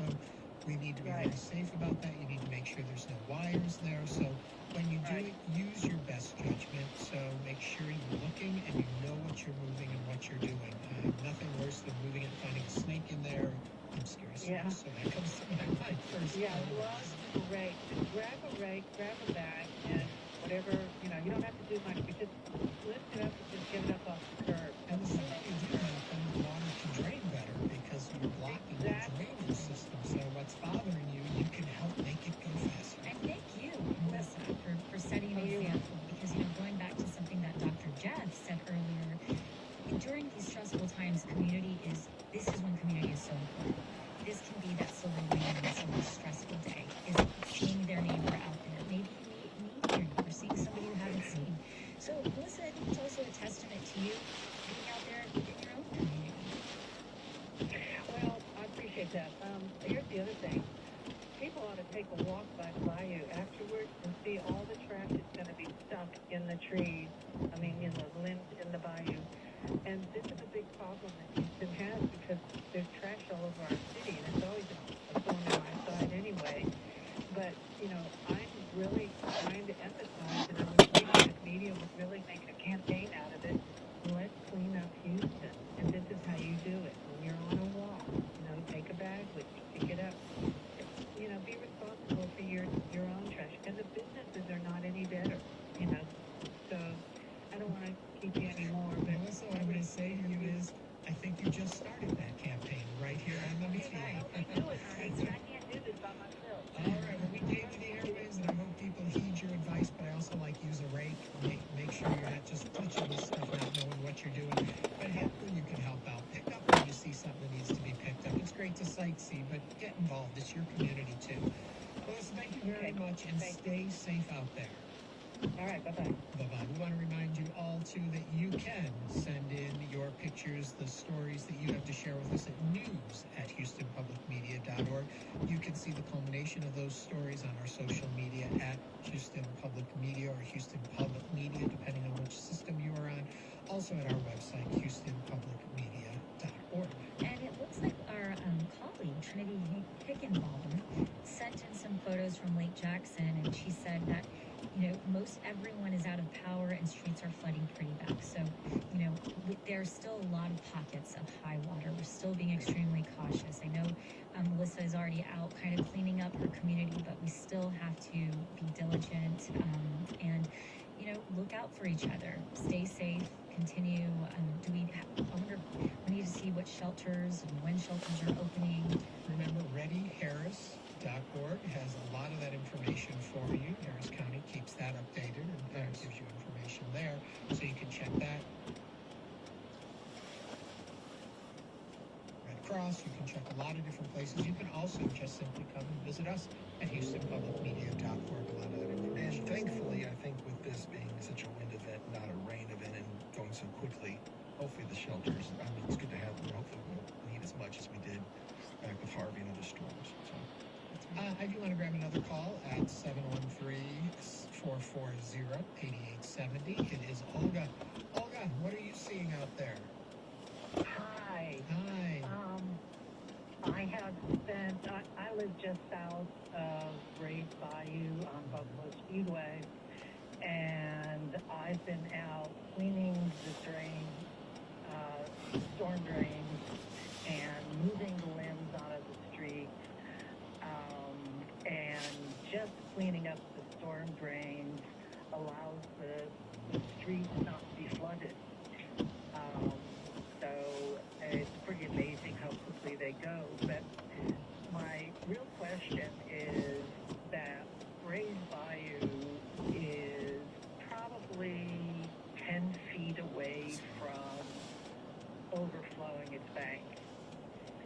I'd like to know when the bayous are expected to crest so that I know if I'm going to get flooded or not. I'm guessing from where you live and so close to the bayou that have you been flooded before? I have not. I have not. I know, but there's always the first time. That is a wonderful piece of advice that I wish people would remember in our area. There's always a first time. I think they get complacent. It hadn't happened to me in the past. It's not going to happen to me in the future. But every single day a new structure is being built in this city. Every single day something is changing in the water flow. And at any moment, any time, a different storm could hit us. So to say it never happened before, it's not going to happen now, Olga, you have the right advice. It could happen next. That's right. I appreciate what you're doing. We should introduce you to Melissa, and the two of you can start your campaign to get people out there getting in touch with their communities. I really appreciate calling. How was the storm for you this morning? I slept right through it. Oh, wow. If you can do it, do it. Yeah. Well, Olga, I appreciate your calling in and sharing that with us, and we will continue to check in with our experts and try and get you an answer. Keep listening, and we'll try and see if somebody can give us some idea of when the bayous are going to be cresting in our area. Thank you for calling, Olga. A pleasure to talk with you. Stay safe out there. Okay. Bye-bye. Bye-bye. We do have Lucio Vasquez, one of our reporters here at the station. He is with us online. This is Houston Public Media News 88.7. Lucio, how are things where you're at, and where are you at? Hey guys, yeah, I've been in Galveston since late last night. Things are much more calm now, thankfully. I'm finally able to get to my car and drive around. The rain has subsided, no more rain. The wind is still pretty intense. It is the coast, so, it's pretty much a given, I think, being so close to the ocean. But now the seawall is pretty active, I'll say. People are on the road. Not as many as maybe a normal, day on Galveston. But things are looking much better than they were earlier this day. We heard earlier today that Bolivar seemed to be pretty much cut off from communication. They have no power. Do you know anything about what's going on in Bolivar, or are you pretty much just there at Galveston? Just here in Galveston, unfortunately, and I will say, information about Galveston County specifically was a little sparse during the first section of the day, so I'm trying to follow up on certain things. We're still not entirely sure how many people in the region here specifically are without power, how long it could potentially take to get people restored. There's a lot of questions as to what exactly is the impact of the storm now that it's seemingly it's passed. But I am driving around right now, and I'm seeing some structural damage, fallen trees, stuff like that. There is still some residual water that has been building up on the streets itself, but nothing super crazy that I'm seeing so far. Whenever we think about these storms, hurricanes, whatever, in our region, of course, we think of Galveston and we think of flooding. Was there any massive flooding that you noticed? Is there still a lot of standing water? How is the Strand? You mentioned the seawall. What are you seeing as far as that goes? Yeah, so I'm making my way to the Strand right now, just to see how it's fared. I was staying in a hotel along the seawall, maybe like a few minutes away from Pleasure Pier itself. So I'm making my way in that direction. I'll have to have an update on that later. But as it stands now, no standing water to an extreme degree. Things are just slowly draining. I'm seeing some people, right in front of Joe's Crab Shack, just walking as if it were a normal day. I'm passing a gas station now that I think they're reassessing the damage. Seems that they're taking down the plywood on the windows as I speak and drive by. So I think, along with the people and the county officials, I think they're now trying to reassess, what exactly happened during the storm and how can we recover. Lucio, Celeste, have you seen any surfers? Because I often think this is a moment for surfers. I haven't, but, in all honesty, I've been looking, so I'm driving the seas to my right, I'm also looking to my left to see if there's any damage, but now I'm going to make sure that I don't miss anyone riding like a giant wave or something. Be But sure to I'll send make it sure over to. to us. Oh yeah, the minute I see a certain probability, I'm going to interview them. Why exactly they felt the need to do that. And I hope nobody out there listening right now thinks we're endorsing that they should go out there. We have been talking all not day. at all. No, please. Yeah, we haven't talked too much about it on our airwaves. Others have talked about it. The rip tide or the pull tide or whatever they call it is very strong. And just because the storm is past, that the currents are not as they usually are right now because of the storm in the region. And so you shouldn't be out there in the water anyway. So please, everyone, be wise and stay safe. Yes. And yeah, county officials are also advising against entering the water as well. They have the poles, designating basically just stay out of the water, right? But yeah, basically just, obviously stay safe. The storm is past, but there's still repercussions, right? Debris and standing water and all these things that we just need to, we're not out of the clear quite yet. All right. Lucio, thank you very much. You stay safe where you are, and let us know if you see anything. If you get through the Strand and you can see some stuff that we need to be aware of, please share it with us. We're always thinking about our friends and listeners down in the Galveston and Bolivar area. If you also get an update on Bolivar, please let us know. That's right. And as I continue to monitor, there's still power outages all throughout the areas. We still have around 2 million customers that CenterPoint is tracking that are being affected with power outages. And so, yeah. I want to remind everyone, our number here is 713-440-8870. Stacy is on the phone with us right now. Stacy, how are you doing today? I could be doing better, but with everything, great to still be here.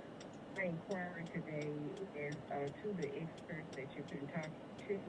I know that everyone is working very hard to get things back on track for everyone, but my concern are for the dead residents that depend on power and cannot fend for themselves, that are on the critical care list. What's it being done to keep in communication with them? Stacy, that's a great question. Are you okay? Are you one of those folks, or are you all right? I am all right, but I'm one of the persons that are going for an individual as that. I'm going to ask you to repeat that just again because we had a little breakup. I know cell service is going to be tough.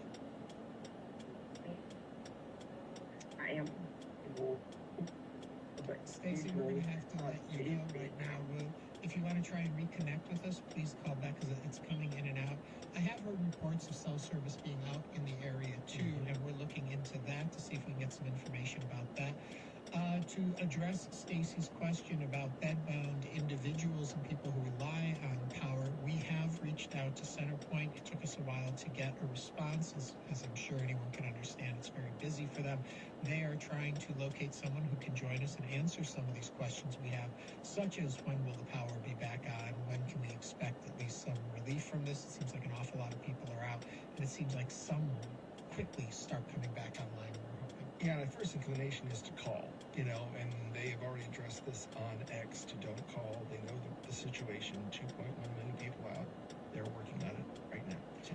Also keep in mind, if you are one of these folks who is in desperate need of electricity because of a health condition and that this is a problem situation for you, 911. Please do not hesitate to call that if you are someone in need. Oftentimes, I think we are stronger than we actually are. The reason we ask other people not to call 911 is so for those of you who actually need it, have access to it. And if you need it, use it. It's a city service. You pay for it. Make sure you get the attention you need because we are in a difficult time. And with that also goes the words of wisdom to those of you who don't actually need 911. Please do not be calling it and jamming up the services. That then steps out to even broader issue of stay off the roads, please, because these emergency vehicles need to get where they need to get to and do the help they can. Also, the repair vehicles need to get out and do the work they need to do. And let me add real quick to Ernie about staying off the roads. The actual number of high water locations has grown. So it's like at 43 now, so they're finding out more. So, nothing is really clearing up. There's 18 road closures, so just stay off the roads. Which takes us back to talking about how the water is going to flow down, and it's going to continue to flow even if the rain has stopped. I want to remind everyone, though, we are interested in your stories and what you're going through. 713-440-8870. I'm Ernie Manous with Celeste Sherman and Jim Kovacik, and let's see what John has going on in his area. John, how are you doing today? I'm doing all right. How are y'all doing? Well, we are doing better than a lot of folks because we're in a secure location and we're staying put. But tell me, what have you experienced? Well, I live in Nassau Bay on the north side of Clear Lake, and I actually had a question. I guess with the storm surge, the water has gone over the bulkhead bank, and we have a few feet of water in our street. In fact, I know one of our neighbors' house is flooded some.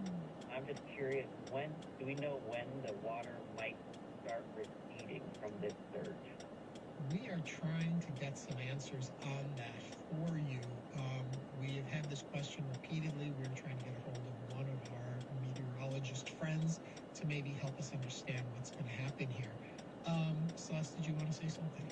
Yeah, I think that, like Ernie was saying, this question continues to come up, and it's looking like as we get closer to the evening around 5 o'clock, I can recall Justin Ballard said there will be the drainage and receding water will begin. I think that there are still pockets where people are experiencing rain, light drizzle, and so water in areas are just, it's so many little pockets that we're trying to figure out. But we are actively working to try to get someone on the line, and one of our experts who can definitely answer your questions. What have you been through today? We've been without power since about 4 a.m. Very, heavy winds and rain. But currently, I don't think it's rained in almost an hour. Still some gusts of wind here and there, but like I mentioned, the streets are flooded. The canals around here are all over the bulkhead, and so just kind of stuck at home right now. So, I just have a sedan, so it definitely won't make it out of the driveway. Well, it's a tough time for a lot of folks. I'm happy you are staying safe. We're going to try again and get that answer for you about what we can expect in our bayous and when we should see the water starting to recede. John, thank you so much for calling. Thank you. We have Sheriff, are you on the line? Oh, the sheriff is, yep, there he is. There he is. Hi, how are you holding up? How are you guys doing? We're doing very well. The sheriff's office we prepared for this throughout the year, and so our high water rescue trucks are out. Our communication officers are all here safe. Engine officers are taking care of the inmates, and deputies are out responding to calls. So we're very fortunate to have such a strong team. And what area are you specifically responding to right now? What are kind of still the troubled areas that y'all are seeing? Absolutely. So, we're responsible for unincorporated Harris County. So that's about 1,100 square miles. And we respond to calls from Katy to Baytown and from Brentwood to Tomball, depending on what's unincorporated. And right now we have a lot of calls for service in the northern portion of Harris County and in western Harris County. Out east, we have a lot of high water rescues, high water type calls for service right now. So people have been doing pretty well of avoiding those areas. We're very thankful for that. We've heeded the warning. And just to clarify, we are speaking to the Assistant Chief Thomas Diaz. Chief Diaz, when you're talking about rescues, what do those look like? How do you guys activate for that? So when we prepare for these high water rescues, we have two tools really at our disposal. We have high water trucks that are specially designed to be able to drive in high water. They can deploy people and rescue a lot of folks and put them kind of in the bed of the truck. We stage those trucks around unincorporated Harris County and even in the city if necessary. And what we'll do is, let's say for example, today the prediction was that western Harris County would be affected. So we put a lot of the high water rescue trucks in northern Harris County to respond to the west. We also have some boats that are available for some of the high water that we can't deploy a truck to. And so we have specially trained teams called the Flood Rescue Group who are they prepare year round for just these types of events. Right. How does Hurricane Beryl compare to some of the past hurricanes that you all are seeing in your rescues? Well, I think you bring up you kind of make a good point with your question in the sense of you've seen one hurricane, you've seen one hurricane. Some have lots of wind, some have lots of wind, some have lots of water, some have both. This particular storm was unique in that we were preparing for it to be a little farther west, and we were ready. We had staged our teams well in advance and prepared everyone for the fact that, hey, it may turn this way. And so I think that was one of the unique things is that the timing, right? So we intended for this to go west, but obviously our intent doesn't factor into Beryl's decisions, and it kind of just headed our way. So that was the unique thing in that at the very end, it kind of took a right straight into the Houston-Harris County region. This is Ernie here. Quick question for you before I get to my real question. So do we address you as chief or assistant chief? How are we supposed to say it? Either way, you can call me Tommy and I'll be all right. All right, Tommy. Done. Tommy, tell me this. I know that you are in the know more than we are when it comes to some of these things, and the question that keeps coming up is, when will power come back on? What has the sheriff's office been told as far as where we are with power restoring?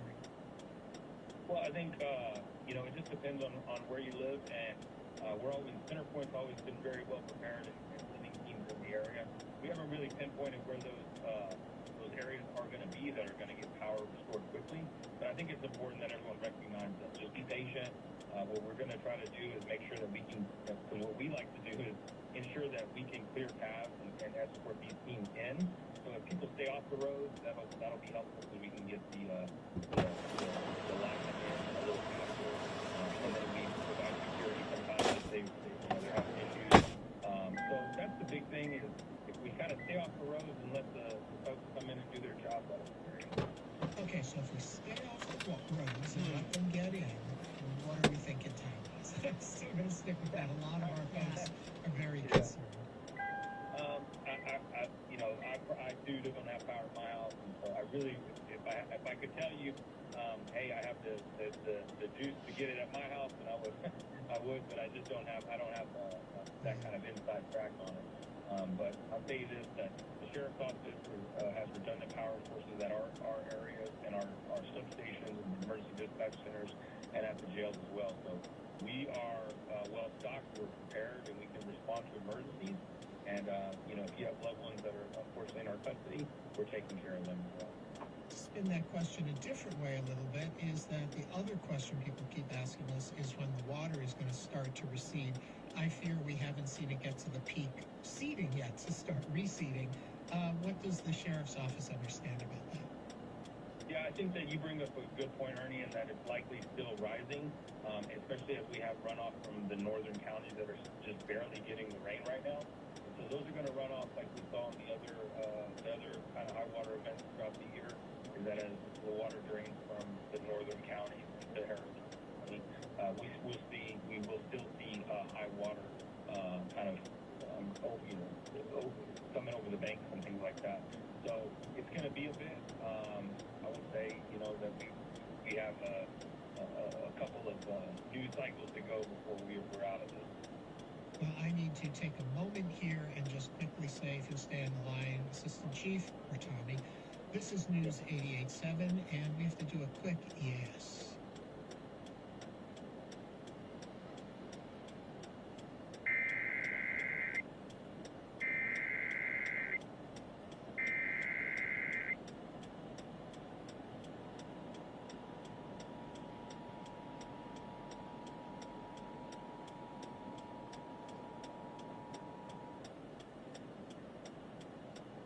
Is activating the Houston Area Emergency Alert System at the request of the National Weather Service in Lake City, which has put out a flood warning for following counties: Astoria, Chambers, Fort Bend, Galveston, Harris, Liberty, Montgomery, and Waller until 4:30 this afternoon. This concludes activation of the Houston Area Emergency Alert System.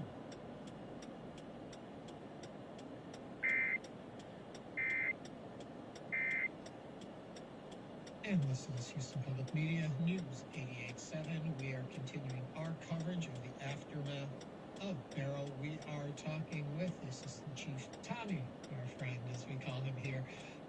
So, Assistant Chief, what are you expecting for the next 4 or 5 hours? What should people be looking out for? Where do you want them to be? Talk to me.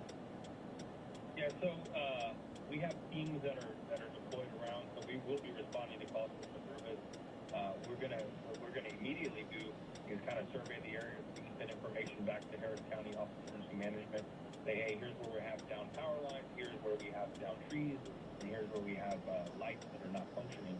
That information is important to collate downtown in the OEM so that we can share that information with our partners, whether it's the media or some of the partner law enforcement agencies. And so that's our primary kind of initial response right now. We also have gotten our investigators and kind of law enforcement office deputies who don't serve like in a first responder capacity on a day-to-day basis.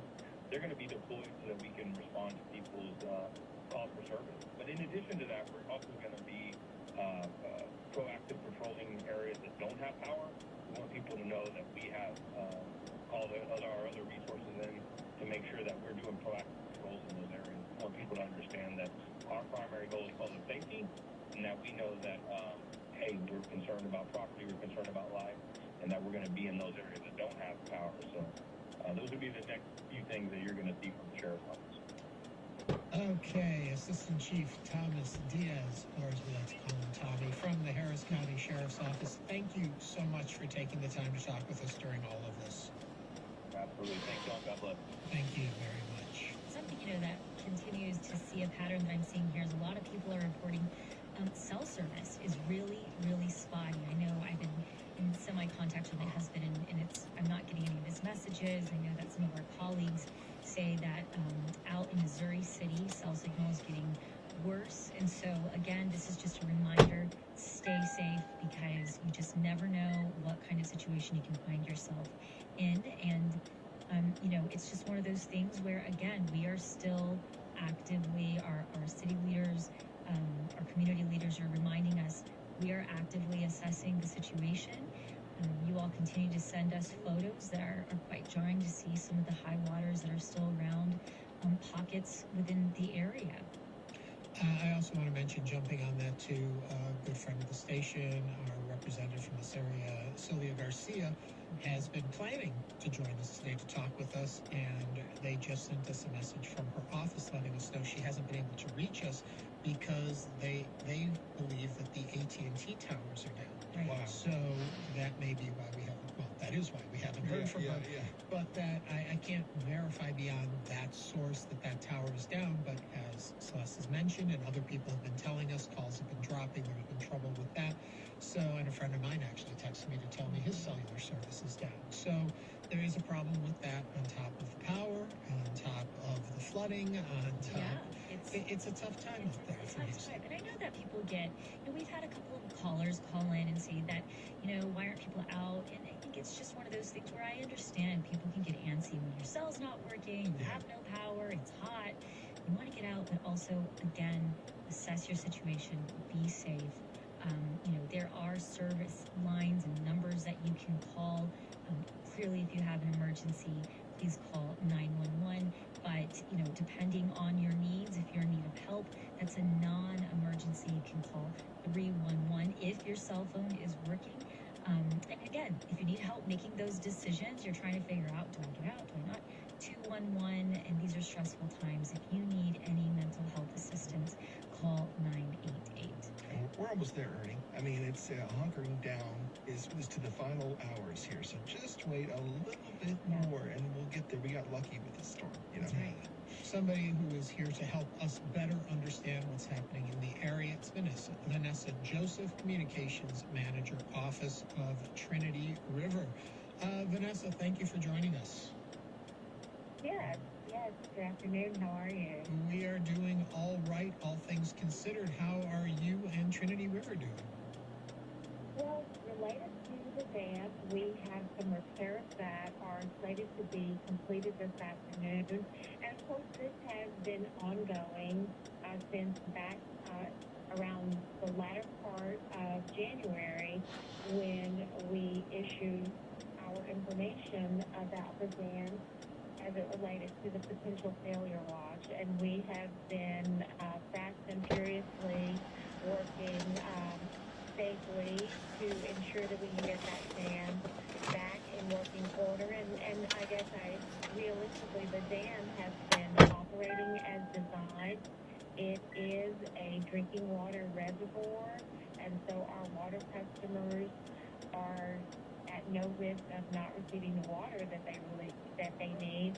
I don't think any of us can predict the weather, as we know, and so now, in addition to that, there is the tropical storm, and that's part of why we've accelerated to ensure that by this afternoon we have everything that we have currently slated to be taken care of before that storm changes or we have anything to deal with in addition to the repairs that we have.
So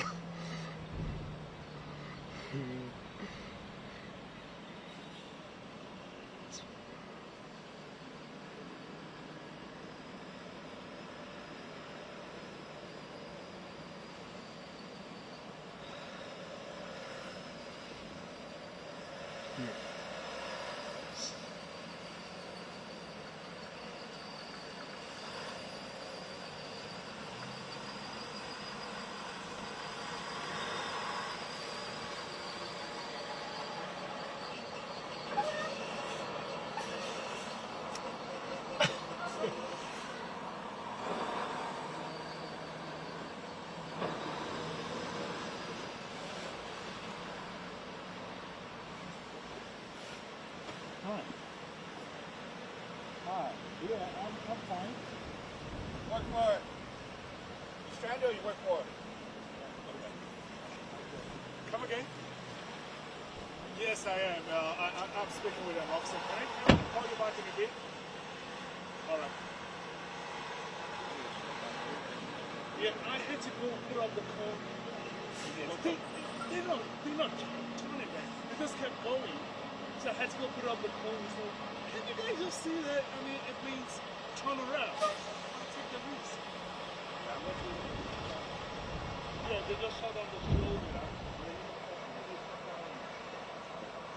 They need to shut this down because, to prevent vehicles.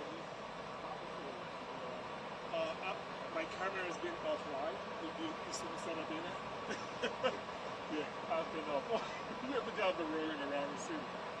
There's some, like almost half a dozen person. They're not looking ahead, and then that truck goes, woo, boom, bang on the cable. Oh, so, really? Yeah, it could bring that down again. Yeah. They're not just being careful at all.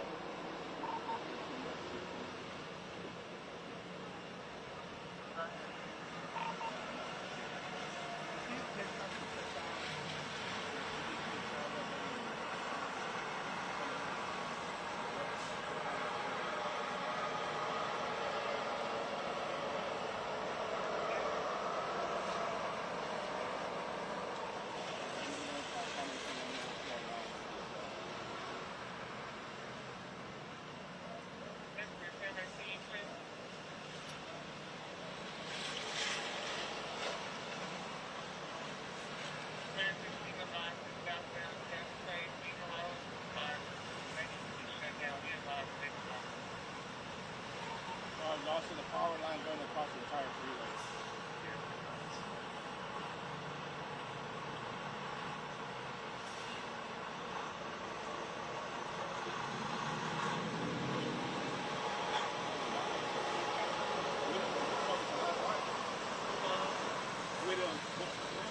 Maybe they cut it off because when, more than at least 6 vehicles I saw slam on this cable.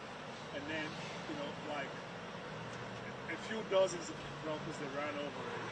So maybe if it's live, it might have been, they might have shut it down. I think in about 2 hours. Yeah. Did you report all that? Yeah, because the cameras are live and all the networks, international people feeding off. That's good. People need to see it. Oh yeah.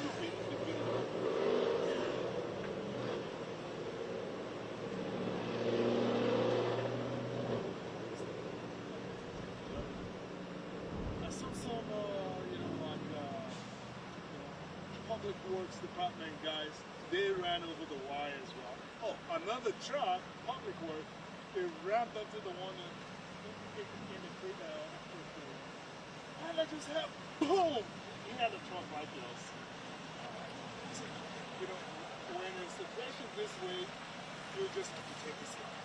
I wouldn't even fast that. If I'm not working, I'm done in my house. I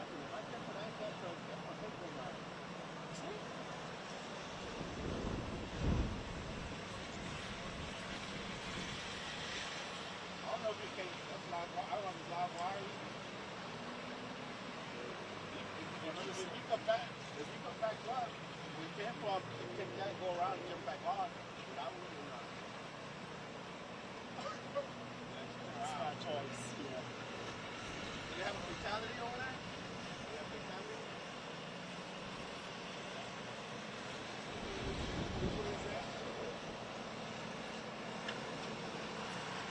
Let's come back around. And they come through here, they'll come back around back. But let's go now. Let's go check it out. Come back on. I'm gonna turn around now to come with you guys. Thank you.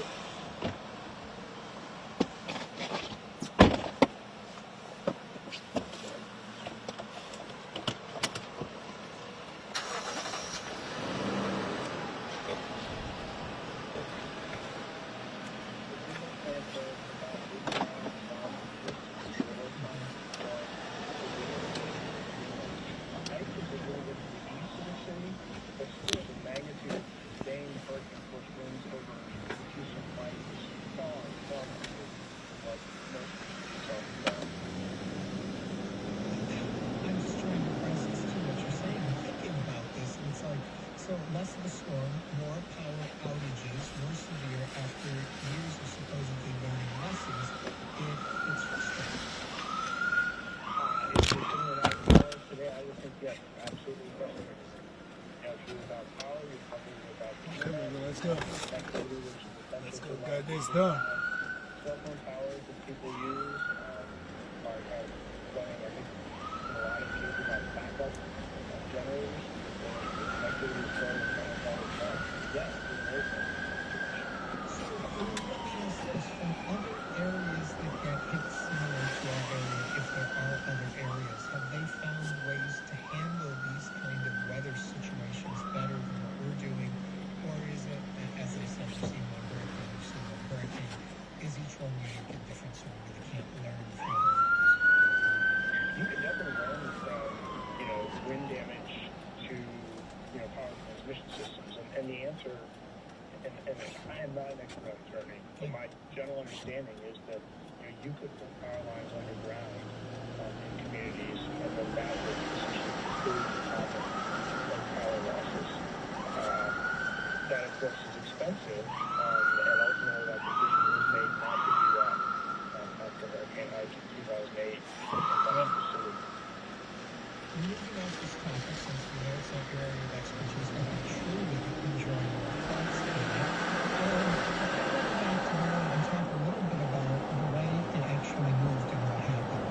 I tend to think a lot of us on the outside looking in think we have all the technology in the world, why aren't we better at predicting what these things do? When I was getting ready for bed last night, the storm was much further to the west, or a bit further to the west. And by the time I was ready to get into bed, Houston was right in the eye of the storm then. What don't we know? What did we learn? Why did it move? So what I would say is that Let's go over the run. Very poor job of forecasting, Beryl. I was pretty confident a week ago that the storm was going to remain well south of the Houston area. It was probably going to go to northern Mexico, at most South Texas. And so I think people, a lot of people in Houston probably were thinking, well, this isn't going to be a major deal. And about 3 days ago, my thinking on that really started to shift as the models trended much more towards the north and brought Houston into greater play.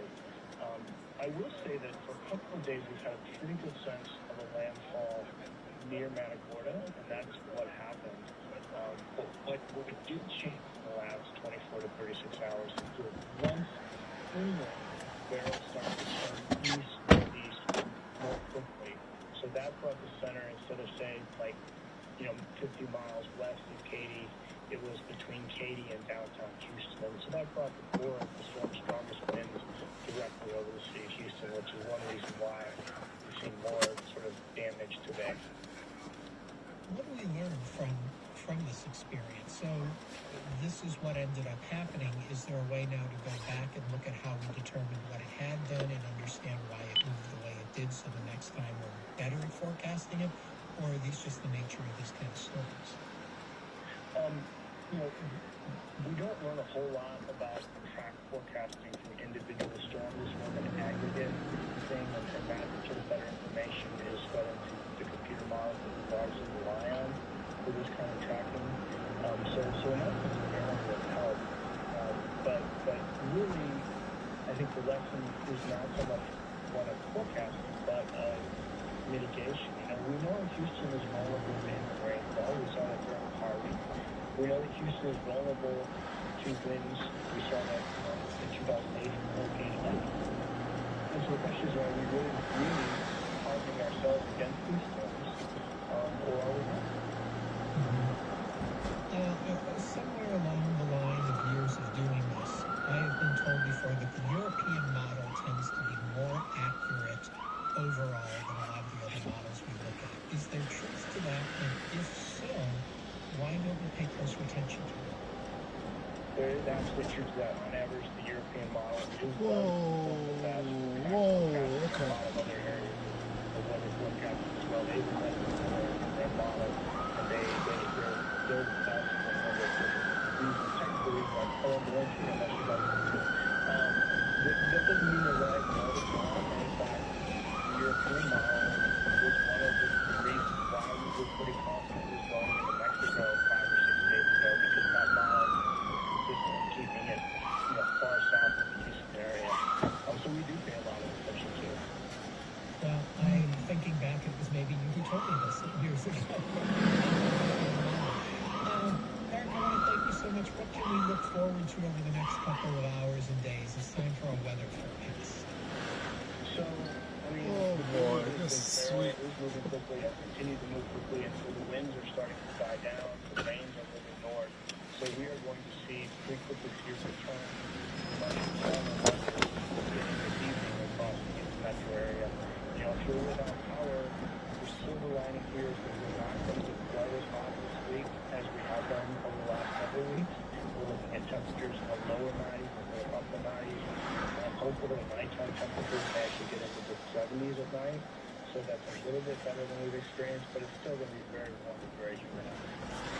Eric Berger, thank you very much. Oh, wait, I think Celeste has a question. Did I cut you off? No. Oh, no, okay. Eric, thank you so much for taking the time to talk with us. Also, thank you all day long for being here. All the time you help us out here in the station. We really appreciate it. And we enjoy this partnership, and thank you so much. My pleasure. Take care. Eric Berger from Space City Weather. Yes, yes. Now let's head out to Fort Bend County, and let's talk to Natalie Weber, who's joining us now. Natalie, how's it going?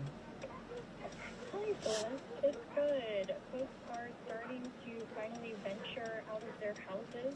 I'm in the parking lot of a Kroger right on the edge of Sugarland. There's a line out the door. But yeah, it has been, our area has been pretty hard hit. I have barely had cell service all day. I'm, able to do calls, but my texts aren't sending, no internet access. And a lot of the folks that I talked to here are saying similar things. We're here getting ice, trying, keep their food cold. One man was here to get a coffee. So, yeah, it's been a pretty crazy storm here in Sugarland. Whoa. Natalie, as you are out and about, are you seeing any flooding? Is there high water? What does that look like? Sure. So I haven't gone too far from my apartment yet. Not a ton of flooding over in the area that I'm in. I'm off of South Highway 6, sort of near the Imperial neighborhood and the Sugarland Airport, that area. But from what I'm hearing, the Sugarland, Meadows Place, that area as a whole got hit pretty hard by these storms. Lots of debris. Natalie, can you tell us, do you know what Fort Bend County officials are telling residents, telling you to stay home? Are they saying it's safe to go out? Do you know if there are any shelters open in the area? I'm not sure at the moment. I know that Casey George was saying earlier today that if necessary, shelters will open, but I don't have a lot of updated information on that at the moment. Not for that regions specifically, but in Harris County, readyharris.com has information for you to check and look at to know what is open and what's not. I want to remind everyone that this is Houston Public Radio News 887, a service of the University of Houston. We are giving you coverage of the aftermath of Beryl. We're going to take this coverage up till about 3 o'clock, and then we will turn the reins back over to our regularly scheduled programming, and all things considered will take over from that point. But we've still got a little bit more time with you. I'm Ernie Manous with Celeste Sherman and Jane Kavacha, and we are continuing to discuss all things related to what is going on out there. I want to remind you our phone number here, if you want to call in and share your stories and your point of view, is 713-440-8870. Right now we're speaking with Natalie Weber, our Houston Public Media program reporter. Natalie, when did you start to feel the effects of Hurricane Beryl this morning? Yeah, so I woke up around 4 a.m. and it was already raining sideways by that point. We had really strong winds. I think the power cut out about 5:30 where I'm at. And it had been going for a really long time. It started to calm down around noon, 12:30. And, you know, my neighbors started to kind of wander out. But we had several hours of rain and like really, really strong winds. I want to jump in right here and tell, well, actually, I'll let Jim tell you because he's the one who's telling me. Jim, I forget you're sitting right next to me. Yes, well, I just letting you know that, as much as Center Point has all these outages, the energy grid, which is kind of Kingwood area, and it goes all the way up, basically, energy takes over. But a lot of those Houston customers have power, including myself, my family. But when they get to College Station and stuff, that's where they kind of have their outages.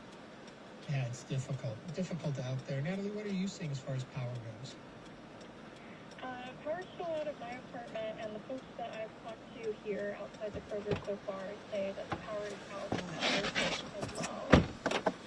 I want to remind everyone, too, as we talk to folks that are out in the community and moving around and looking at things, we are still not saying it's a wise idea for you to go and get involved in that mess out there. Stay home, stay safe, till just for a bit longer. Nothing's going to change out there, except hopefully the water will recede some. And as we just heard from Eric Berger, we've pretty much seen the worst we're going to see. Let's give it a little chance to pull back before you go out there and start searching around for things. Most things are still closed. Most businesses, we know that Buc-ee's open. We heard earlier that there was a Fiesta opened over near Meyerland. But for the most part, most things are closed, so nothing to rush out and see. It seems like we're still not completely in the clear yet. As we continue to assess damage, again, we tend to get comfortable. We're getting a little antsy. We want to get out. We want to get moving. But the fact of the matter is we just went through a Category 1 hurricane, and so we want to make sure that you as listeners are staying vigilant, listening, continuing to monitor and assess the situation. There are high waters, there's still trouble spots, and it's hard to navigate with trees down and, winds and things are still falling. I just got a picture from my neighborhood.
happened during Allison. This happened during the Memorial Day flood. This happened during Harvey.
Like, what's going on?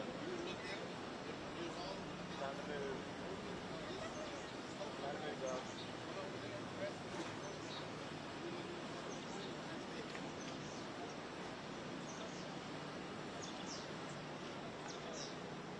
I wonder how many cars are in there.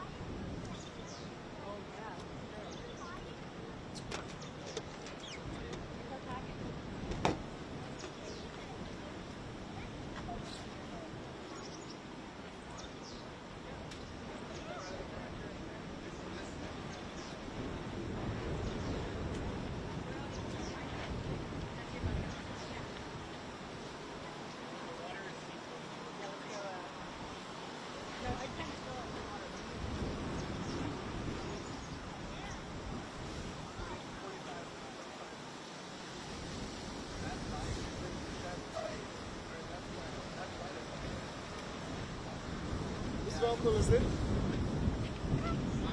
Yeah, you move it up so they can have a way. I took a bunch of pictures. If you can just move it up like a bit away. Thank you.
Mark.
me pull up forward?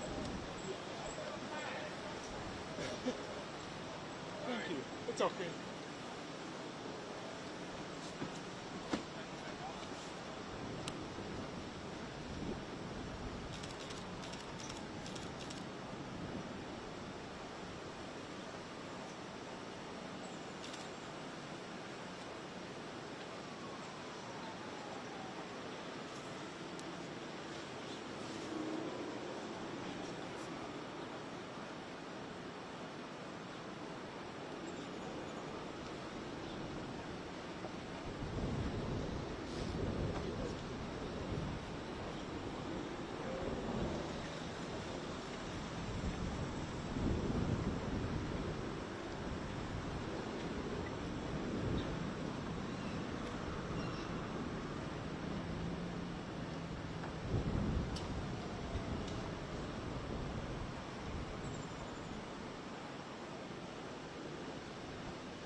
Pull forward.